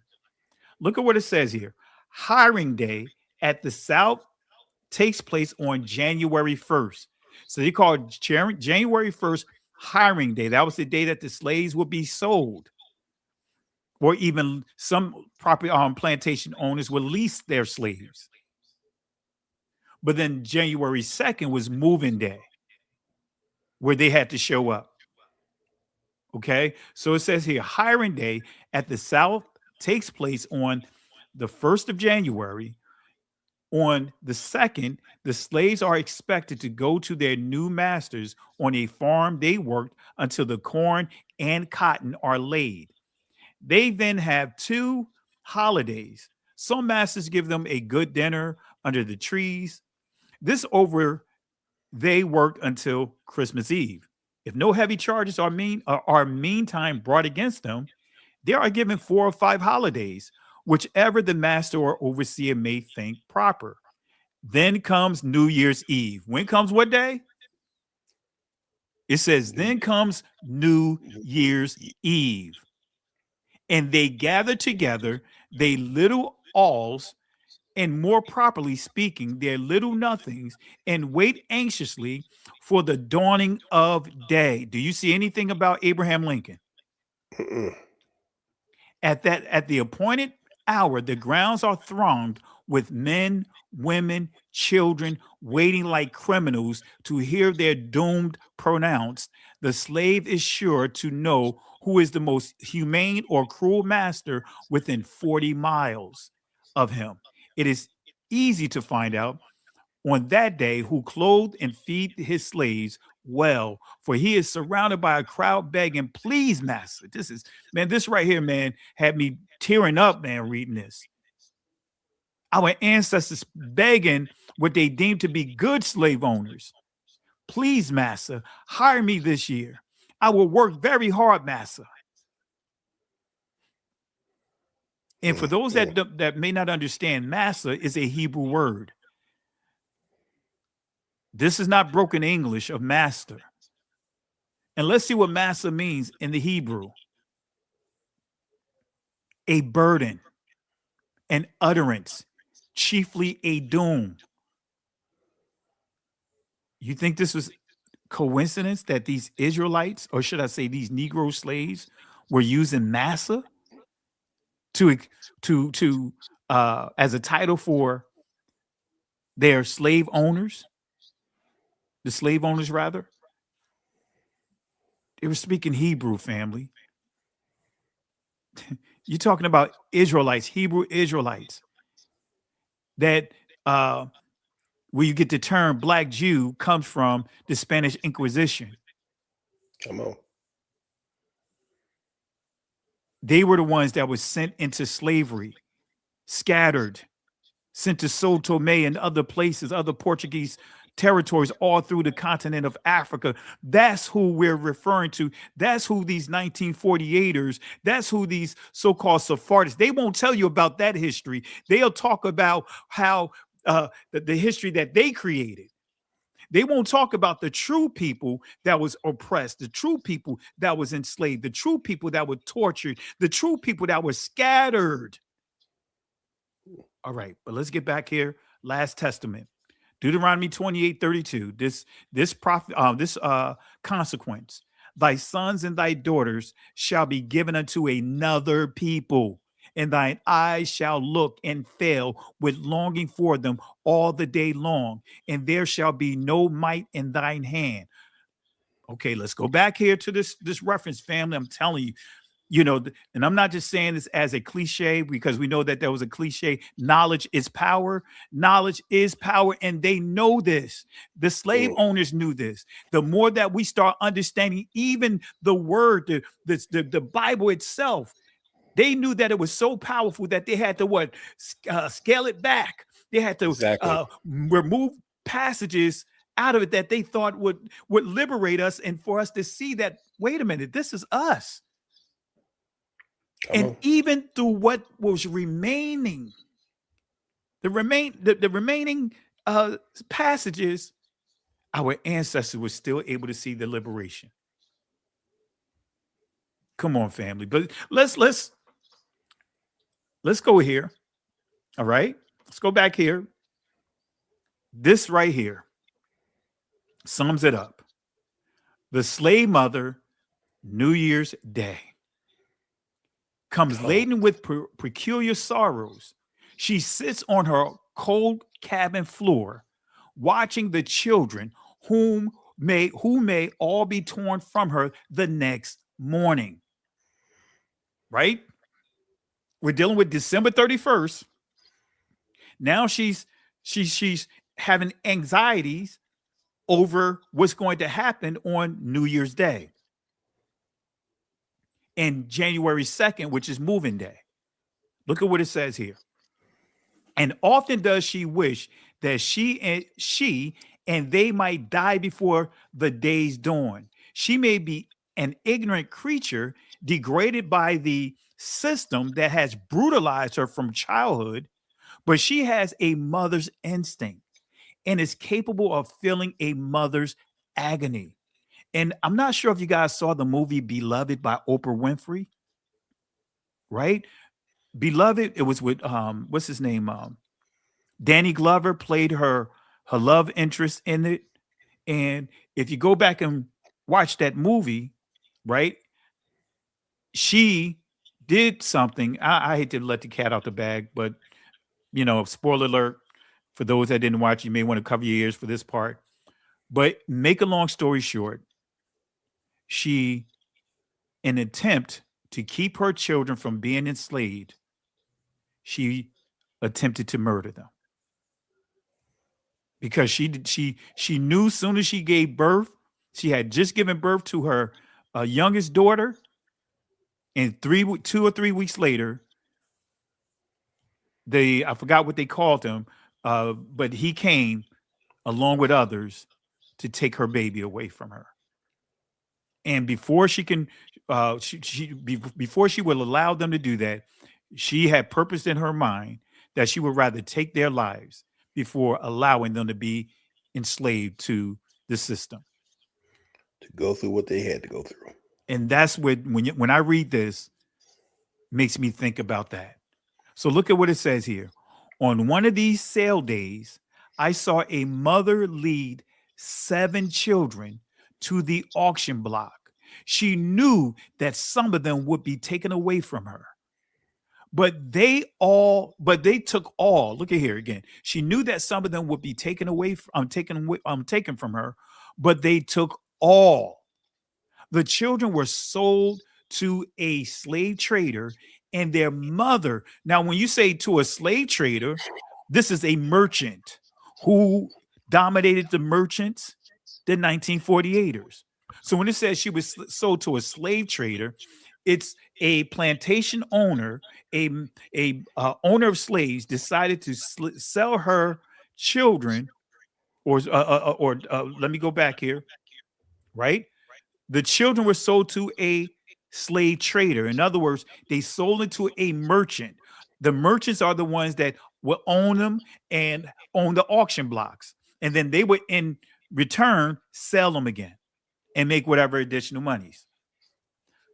So they sold it to a merchant, and their mother was bought by a man in her own town. Before night, her children were all far away. She begged the trader. She begged the merchant. She begged this auction house. She begged begged the trader to tell her where he intended to take them. This he refused to do. How could he? When he knew he would sell them one by one wherever he could command the highest price. So already made up in his mind that he was going to sell them. Didn't even want to tell her where he was going to sell them to. So this is a merchant. I already said who dominated the merchants. See, I don't want to just say dominated the slave trade. That's generic. That's not, that's not putting an exact on it. They dominated the merchants. The merchants are the ones that ran the slave trade. Because the people, the plantations owners, went to where? The auctions. Exactly. The auctions were owned by who? The merchants. The merchants owned the slaves. Anyway. Can I interject something, Pastor? All right. And this will be the last one right here. But go ahead. Because what you just said, they own that, the trade, they own the auction. And guys, this was a capitalist system. Most people had to borrow money to buy them. And guess who owned the banks? Exactly. And guess what they were using? Collateral, slaves as collateral. And that's why we come to the watch night. And add to it, the universities. Yes, the universities owned slaves. Georgetown, all of them owned slaves. That's how they built up their universities. But yet we have to pay. Look it up, family. Georgetown called themselves giving reparations to the slave owners. I mean, the slaves that they owned, the ancestors of the slaves that they owned, and really didn't tell the truth about that. Kept it very, very minimal. Very minimal. So this is a last testament I'm going to share with you guys. And Marinsky, I see something here that you want to share. I'll let you share it here before we wrap up. But I want you to pay attention here, right? This is another slave here that is giving a testament of the slave auctions, or should I say what would happen on January 1st or December 31st through January 2nd. So this is what it says. If a slave man and woman wish to marry, a party would be arranged some Saturday night among the slaves. The marriage ceremony consisted of the pair jumping over a stick. If no children were within a year or so, the wife was sold. At New Year's, if there was any debt or mortgage on the plantation, the extra slaves were taken to Clayton and sold at the courthouse. And this way, families were separated. So you don't see anything about Abraham Lincoln. I'm allowing the slaves to confirm what I shared with you guys about what true watch night was for our community. This was many had anxiety attacks over this, and many what they would do, they would use December 31st to say their goodbyes to their loved ones because there was no guarantee after January 1st that they would be together. So that's why in our ministry, even before we started our ministry, I'm not going to say I've always, but once I really got an understanding of watch night and really understanding our history, I changed my stance on that. I changed my position on that. I actually started when I became a young minister in Kojic. Is documented when I brought it to the attention of our pastor at the over there and explained to him exactly what it was, and it changed his perspective of watch night. Amen. Amen. So let me share this to you on what you have on the screen here, Berean. Well, just what you're saying, Pastor, just to reiterate, because that's a strong point, brother.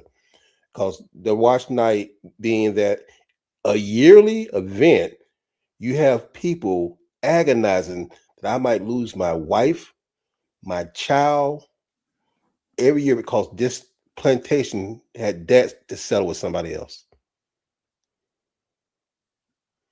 A yearly event after going through all the years of slavery, hard labor to you drop dead, 1 day arrest, you're forced to breed, and then you're gonna have that ripped from you.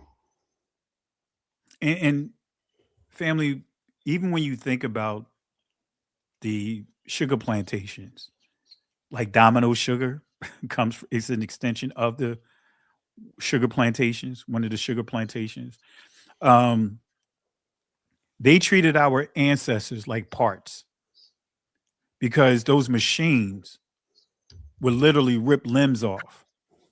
So what they would do, if someone is working that machine and their arm could get mangled, get ripped off, they would literally push them aside, let them bleed to death.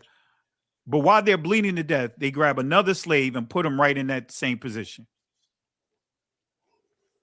This is why, especially when you look at photos or you write out, not writing, you research the writings on these slave plantations, it was common to see many of the slaves missing an arm, missing limbs, missing a hand. Will Smith did a movie called Emancipation. He did a movie on Emancipation. His wife, right, purposely put her hand into a machine. Now that was a cotton machine, I believe, but it was really, but nevertheless, she got mingled. Her hand got mingled, right, and it ripped her hand off. Family, that's how bad it was. It was even worse. And that's why for me, and I've said this, I don't care what anyone try to tell me, I'm going to remember our ancestors' watch night. You can say what you will. You can say that you don't even want to connect with me anymore. That's fine, but it's not going to change. Family, this year, and I'll turn it over to you, Berean. This year, our theme should be, right? Our theme should be, and I just put it on, where my phone at? Attention follows courage. Let me say that again. Attention follows courage. Those who have the courage to tell the truth, those who have the courage to take the stand, attention is going to be drawn to them.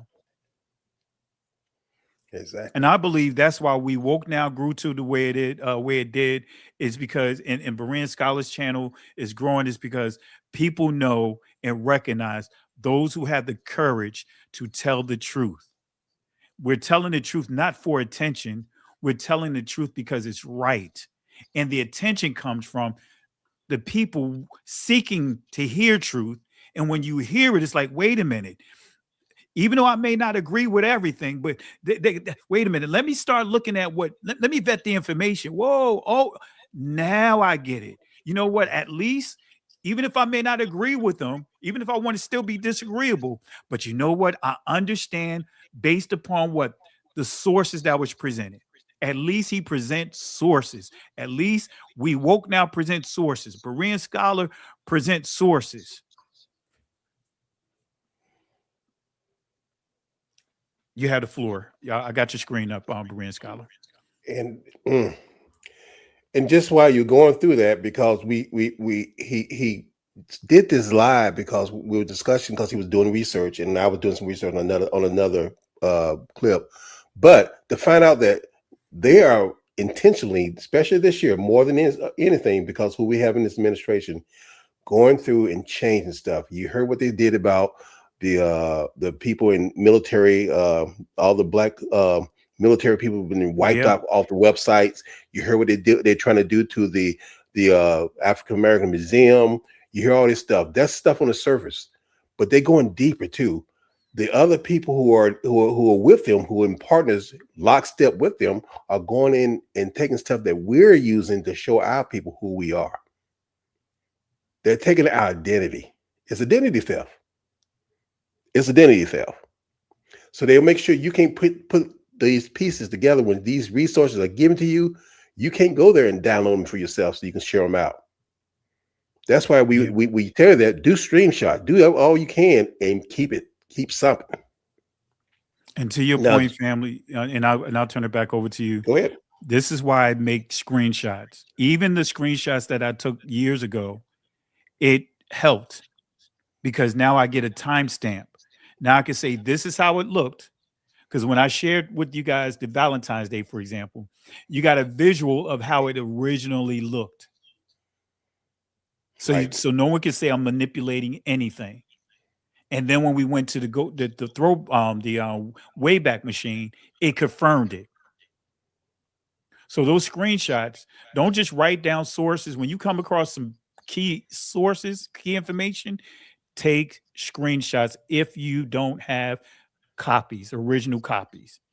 If you have to rely on social media, these websites, there's a lot of information that I wish I would have took a screenshot of when I first started really studying the ancient Hebrew free from the Israeli language. They've changed sites that had that had information on it, and also, I mean, changed it from ancient to what you see today. I mean, and removed sites that's not even found in the Wayback Machine because of some of the ones I came across were so old at that time. But anyway, you have the floor, Berean Scholar. And I want you to, when I go through this, Pastor, feel free if I got anything on these numbers wrong, because they didn't give us the true numbers on this. They gave low guesstimations and estimation. But guys, when they come to us, some people will put a Holocaust or genocide in front of everything so they can claim that people are being unfair against them, and they'll throw out that word, and we're not going to stop by that word, but I'm talking anti this, anti that. But a true genocide of a people that started way back from the Arab slave trade that went from the 17th century, the 7th century into the early 20th century. Now, actually, clarity, it was over 40 million. See, it was over 40 million. 40 million. Now I put down what they say, but I guess because they said it down was got the numbers they said, but it was I knew the number was higher. 40 million. Keep track of the numbers as we go. Spanish Inquisition. This is what they say. And that was easily 7 to 8 million people easily. Family, we're dealing with this. Go ahead. I'm sorry. No, keep on. I wanted you to do this. 7 to 8 million. I want the numbers to hit home. Keep saying at least 7, 8 million. We could go higher than that, but I'm being low with it. And look, we went from. Go ahead. Yeah, we went from the 7th century. We're now in 1600s. Keep going. So we're talking millions of our ancestors, right? That was affected there, that was scattered through the continent of Africa to Portuguese territories and all. Now, of course, they go, you know, when history is written by the victor, right? Certain things they minimize because of not wanting to look like they were this oppressive figure. So it was the numbers were far higher than 150,000. Okay, and I'm saying this. You see, this is the story they tell. That's why I say I want you to give some true numbers. Transatlantic slave trade or World War, over 100 million people was affected. They always try to keep the numbers down. They'll try to tell you 20 million. They don't take it. You know, that's all them shrinking the numbers. Right? They don't want to take into account to the slaves that died just in the first leg. There was it's documented that it's almost 20 million that was murdered just getting to the slave ships. So many people, and in fact, I was listening to some research I was doing yesterday. It was estimated of the number of people taken on each slave ship, anywhere from 20 to 30% were either killed, died, and thrown overboard. So if you got a boat of 200 people, 20 or 30% of those people will be thrown overboard between leaving the dock from Africa and getting to wherever they was going. So many people were thrown overboard that they changed the migration of the sharks and the flesh-eating fish. Well.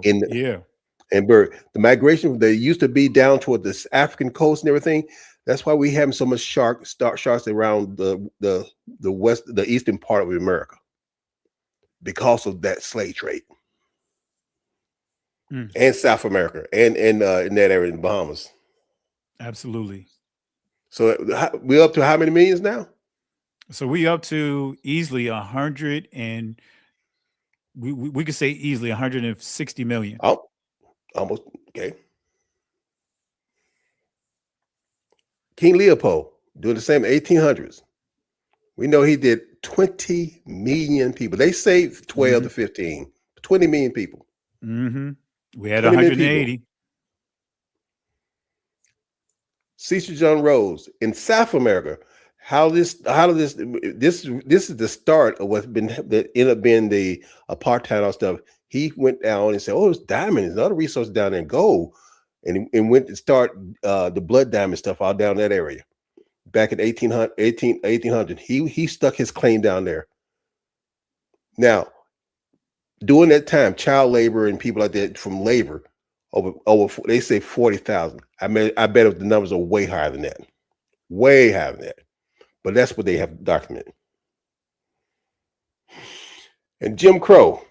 Documentation, lynching. Go ahead, you know, the reason why this number is so tiny. See, when we understand what lynching is not just hanging someone. Lynching is the whole process. Oh yeah. So lynching did not start once we got to the shores of this country. Lynching took place even when they were invading villages in Africa.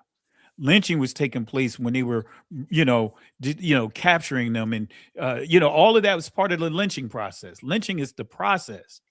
Now, oftentimes, lynching, the height of the lynching was the hanging or how they would murder the victim.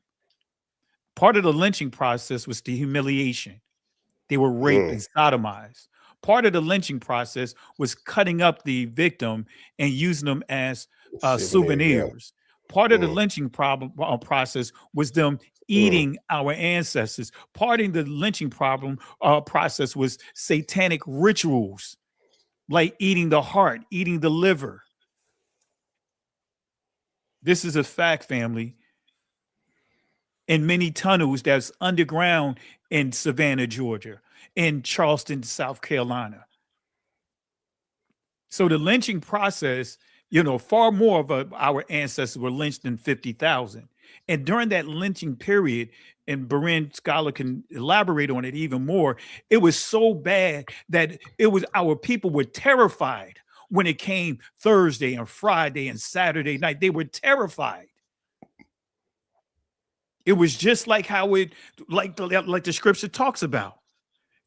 Our lives being, you know, that uncertainty of what's going to happen to us from one day to the next day.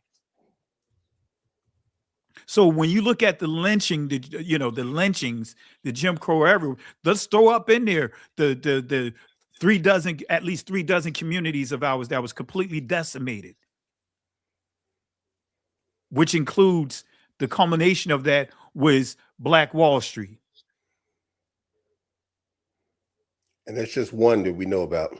There's lots more. Well, and see, Black Wall Street, that's the end of it. That was like, that's the tail end of it. But when you start looking at Elaine, matter of fact, Detroit, Chicago, Delaware, that we, you know, I'm mentioning up north because, you know, when we think of lynchings, many people don't think about up north. Only one group of people literally fits the curses, or should I say the consequences. And that's the point. Go ahead and say it. You're hitting it. Go ahead. Show me any other group, including the 1948ers, because we proved that they were part of the problem for our community. Still is. So no other community.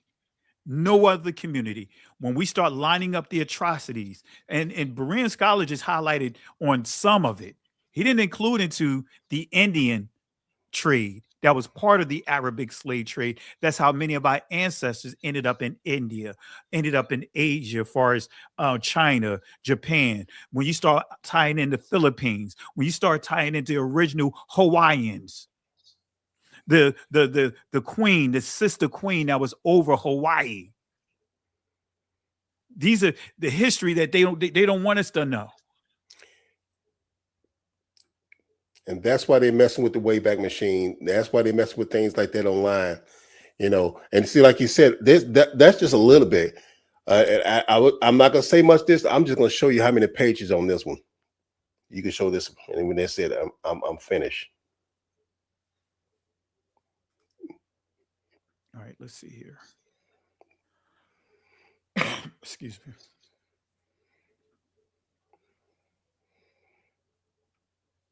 Did it come up? Yeah. Okay. I did this back before the awakening, because this happened during the George Floyd thing. I started this circulated on. I started adding more stuff. This is the first page. 1811. These are riots and assaults on our people and the other minority, mostly our people. And if you click on the link, it goes to either his riots and assaults, people dying, people getting murdered, massacred, all because of race wars and stuff like that. This one close to home here, Vicksburg, Mississippi. And this is just two. I did have the page over you, how many pages this is. This is around 7 pages of list of people killed. This one, a small event, only 7 people killed, and it's even more than that, I could tell you. But think about it. Yeah, numbers and numbers. We haven't got to what things that people do highlight it. Yeah. After the birth of America was going, the numbers went up. That's when the Red Summer, all over the United States, riots broke out. No, and majority. And let me make sure. Oh, I was going to say this. Let me make sure you guys understand. Where it says riots broke out, it wasn't us. We didn't do anything. You're right. It was them. And see, they try to label it as a race riot to make it as if like it was the whites against the blacks. Hey, the blacks was going in, they were rising up. No, it wasn't that. It was the white community coming at our community, many of the soldiers that were coming back, and you know how our community was prospering. They didn't like that. Many of them didn't like that. And because of that, they stirred up what they would call a race riot, which is a terrible title or label to place on these situations, these incidents, but that's what basically in a nutshell what would be the triggers that they would use. Whether it's, hey, this black kid looked at the white woman, or the black man made this white woman feel uncomfortable, or whatever the case may be. That's what they use as their trigger to launch these heinous attacks on our community. And everyone you see highlighted, I was able to find either a YouTube video or an article on all those things that you can click on the link, they're hyperlinked. But look, I opened up the page on the left side so you can see how many pages of these instances I have recorded. And we're only in 1940. Now I'm gonna speed this through. This is people, this is our people.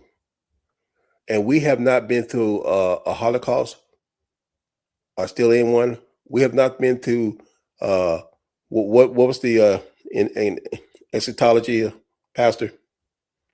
What's that again? I'm sorry. Those who like to study end times.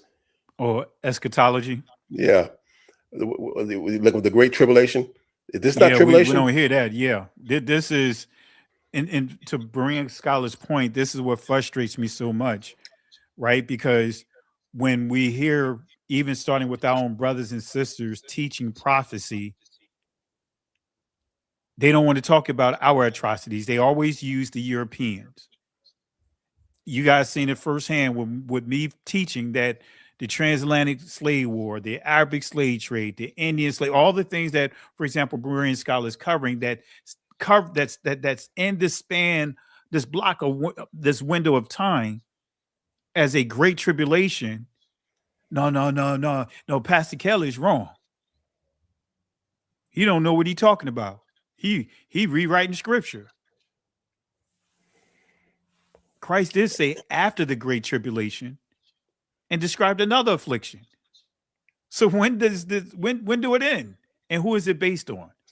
It's based on the true people, not the 1948ers, not the Roman Catholic, Christian, Baptist, Methodist, apostolic churches, none of that. Not Islam, none of that. It's based off of the true people of the Most High. And we have the proof. And Berean Scholar he has a list as he presented right here. How many pages so far? It looks like you're in double digits. Look like you about down to 10 or 11. And the thing about it, I went all the way up to George Floyd. I mean, guys, this is our people being horrifically and wiped out, and nobody is held accountable. Most of the times on those riots, those attacks, you heard about like Wilmington, all those stuff. We named about, we can name 25 or 7, but that was 7 pages. And we should have. This is not even mentioning the actual documented lynchings that occurred. Like 15,000 gathering in Omaha, 30,000 gathering down in Texas, tens of thousands gathering in Georgia. You know what I mean? It's not listing, for example, I like to mention him a number of times on what's his name? That made mention that got eaten to death. Now I can't think of his name. I would say his name all the time, but you get the gist of it. But this is not even mentioning any of that family, any of those incidents. And so what he has here is over 10 pages. Is that correct, Berean Scholar? 10 pages. Yep. 10 pages can easily get up in the 50s, 60s, 70s, maybe even more than that, hundreds.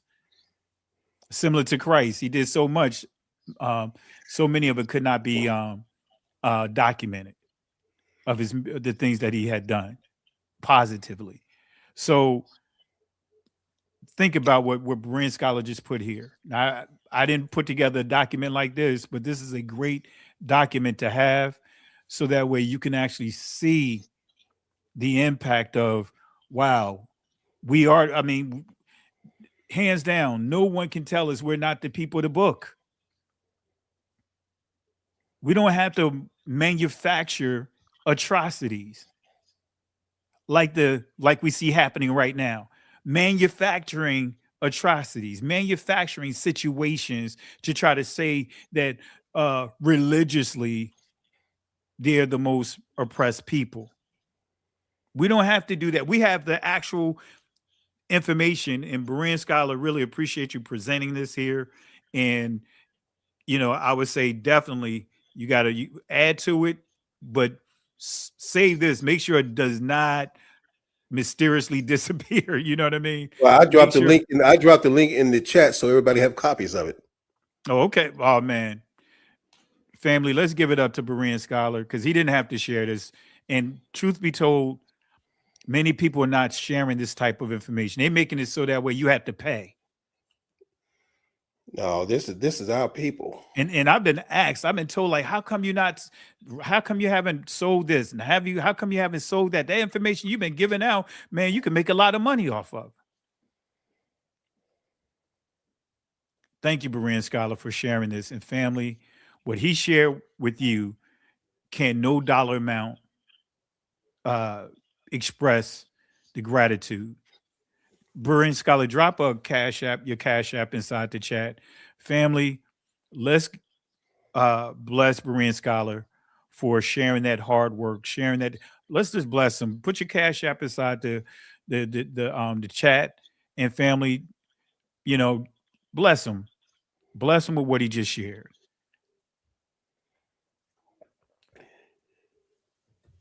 When you talk about Pastor, the mother sitting on the floor looking at her kids and agonizing about December 31st, no other race on the planet Earth went through that. None. No other people fit these descriptions. And they don't want us to put these things together.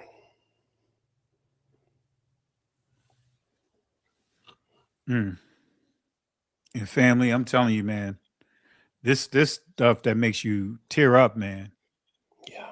Make you tear up, man. It's like you can understand what Jeremiah said to Yahweh. He said when the Father declared judgment, told him the judgments that was going to come, the captivities that was going to happen, that was going to occur. Jeremiah was like, man, is this what we designed for, to be slaves? To be captive to other nations? And I'm sure all of us share that same thought, like, man, when is it going to end? When is it going to stop? Have you guys thought about that? Have you guys actually thought about that? Like, man, when is it going to ever end for our people? No matter where we are, it's like we're being exploited. But you know what? We do have an answer. And it's coming, family. It's coming. The writing is on the wall. And I just pray, as Berean Scholar pointed out, that this pricks you for you to go even further with your studies, for you to go further and share the videos, go subscribe to his channel. Even if you don't have anything to contribute in terms of resources, as far as what he just shared, subscribe to his channel. Go to his channel and just subscribe to it. Because this helps get us into other spaces within the so-called algorithms, because they are purposely designed to try to suppress these type of videos. Notice the videos that really gets a lot of traction. Confusion. Yeah. Confusion. Lies. Hate. Gossip. Sex. All that stuff. They can say the N-word, but we can't say it in the educational form. So again, family, we really appreciate you guys. And this year, we're going to continue as we just turned over to 2026. And family, for those that are watching, we understand the Hebrew calendar. Okay? I just want to make sure you understand. And I'm sure when you ask your wherever you work at, when you take time off, you're not basing it off the Hebrew calendar to your employers. You're basing it off the Gregorian calendar. I'm sure when you honor and celebrate your anniversaries, as far as wedding anniversaries, your children, you're basing it off of what? So we understand that this is the Gregorian calendar versus the ancient Hebrew calendar. But let's not get caught up into the semantics. We know when the true ancient Hebrew calendar begins, the true ancient Hebrew New Year's began. We understand that. And our ancestors, as historical proof that we adjusted to the calendars that was before us in these different places that we was captive to, whether it's the Babylonians, whether it's the Medo-Persians, whether it's the Greeks, it's documented. I could go Josephus. But anyway, thank you guys for the love and support. If not tonight, we'll definitely be live tomorrow. But really want to do this untimely, unscheduled live because Beran and I we were talking earlier, and he had just called me back right after I just discovered what we just shared with you guys today. Am I right, Beran? Yep. I had just discovered it. And said, look at what they're doing now. Look what they're doing now. And I said, you know what? We need to tell the people. We need to tell the people. Because, why is there, guys? We got to have this information so we can wake up our people. Absolutely. Absolutely. Any final words you want to share, Beran Scholar, as we wrap up? I'm just glad that our people are hearing and listening, and they are all they're following instruction. They're allowing themselves to be educated so they can go along and spread this news, like you said. It's up to us to be a part of that. We're the light. And what good is a light if you're not shining? We're not, you're no good under the bowl. We got to be on the hill shining. And like you said, we just gonna keep pushing the truth. Absolutely. And let me give some shout outs. I didn't even realize we had some super chats here. Let me give some shout outs here. Really appreciate the love and support. Larry, super sticker. Thank you for the love and support. Let's see here. Na'ama, Israel. Thank you for the super sticker. Really appreciate it. Let's see here. Vincent. Vincent Ali. Keep spreading our truth. Thank you, brothers. Really appreciate it, Brother Vincent. Thank you for the love and support. Twila, thank you for the love and support. Thank you for the super sticker. Let's see here. Live, laugh, love, loveness. Thank you for the love and support. Thank you for the super sticker here as well. Again, thank you, Vincent, again, for the multiple super stickers. Thank you again. I'm now a subscriber. Thanks for the knowledge. Thank you, Brother Vincent. Really appreciate it. And this makes what we do that much easier because of the resources that what we don't talk about is the monies we spend to really do what we do out of pocket. Like Beran Scholar, all that list that he put together, it took a lot of resources to gather that information. But thank you, Vincent, Brother Vincent, for the love and support.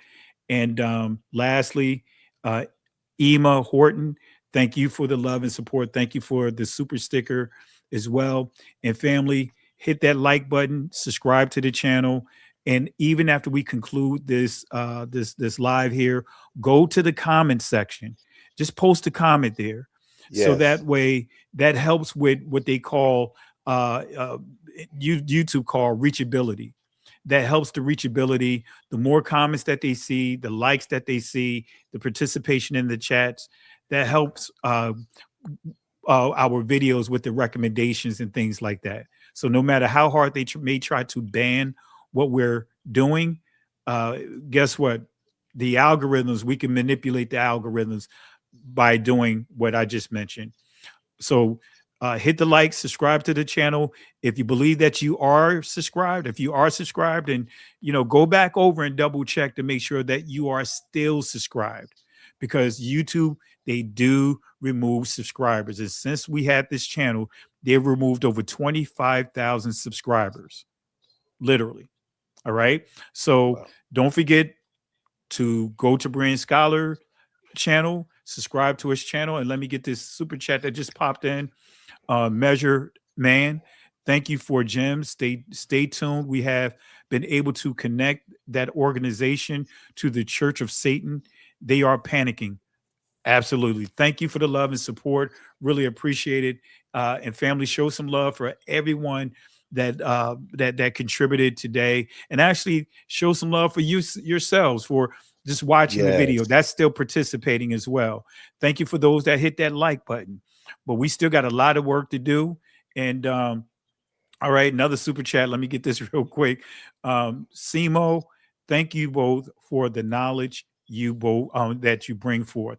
Really appreciate it. Thank you again. Hallelujah. And go ahead, Berean Scholar. And I want to give thanks to those who did. A lot of people are hitting and downloading, and several people had done the cash up. Thank you for your support for Selena and Emo and Georgetta and Victor and Valerie. Thank you for all you do to be a part of what we do. Thank you for helping us spread the news of Yah, because it's all we do is to spread this news, and you're part of that. So I thank you, and thank you for the super chats also. Hallelujah. Hallelujah. With that being said, family, as we always close out, we like to close out by me quoting Exodus chapter 14, verse 13 and 14. And it tells us this is where Israel was at what seemed to be a dead end. And the Egyptians were gaining on them to take them back into bring them back into captivity and slaughter many of them. Moses was given these encouraging words by the Most High from Yahweh, which means he exists. Fear ye not, stand still, see the salvation of Yahweh. These Egyptians that you see here today will not have power over you ever again. The Most High will fight for you. But here's the kicker. We have to hold our peace. The Hebrew word inside that text is charash, which means be quiet. Can't go back, can't stay here, keep moving forward. Shalom. Listen, Genesis chapter 11, verse 10 explains the genealogy of Shem. Shem was a black man in Africa. If you repeat this back, Genesis 14, verse 13, Abraham steps on the scene. Being a descendant of Shem, which is a fact, means Abraham too was black. Abraham, born in the city of a black man, called Nimrod, grandson of Ham. Ham had 4 sons. One was named Canaan. Here, let me do some explaining. Abraham, Isaac was the... Jacob had 12 sons. For real, and these were the children of Israel, according to Genesis chapter 10. These were the children of Israel, according to Genesis chapter 10.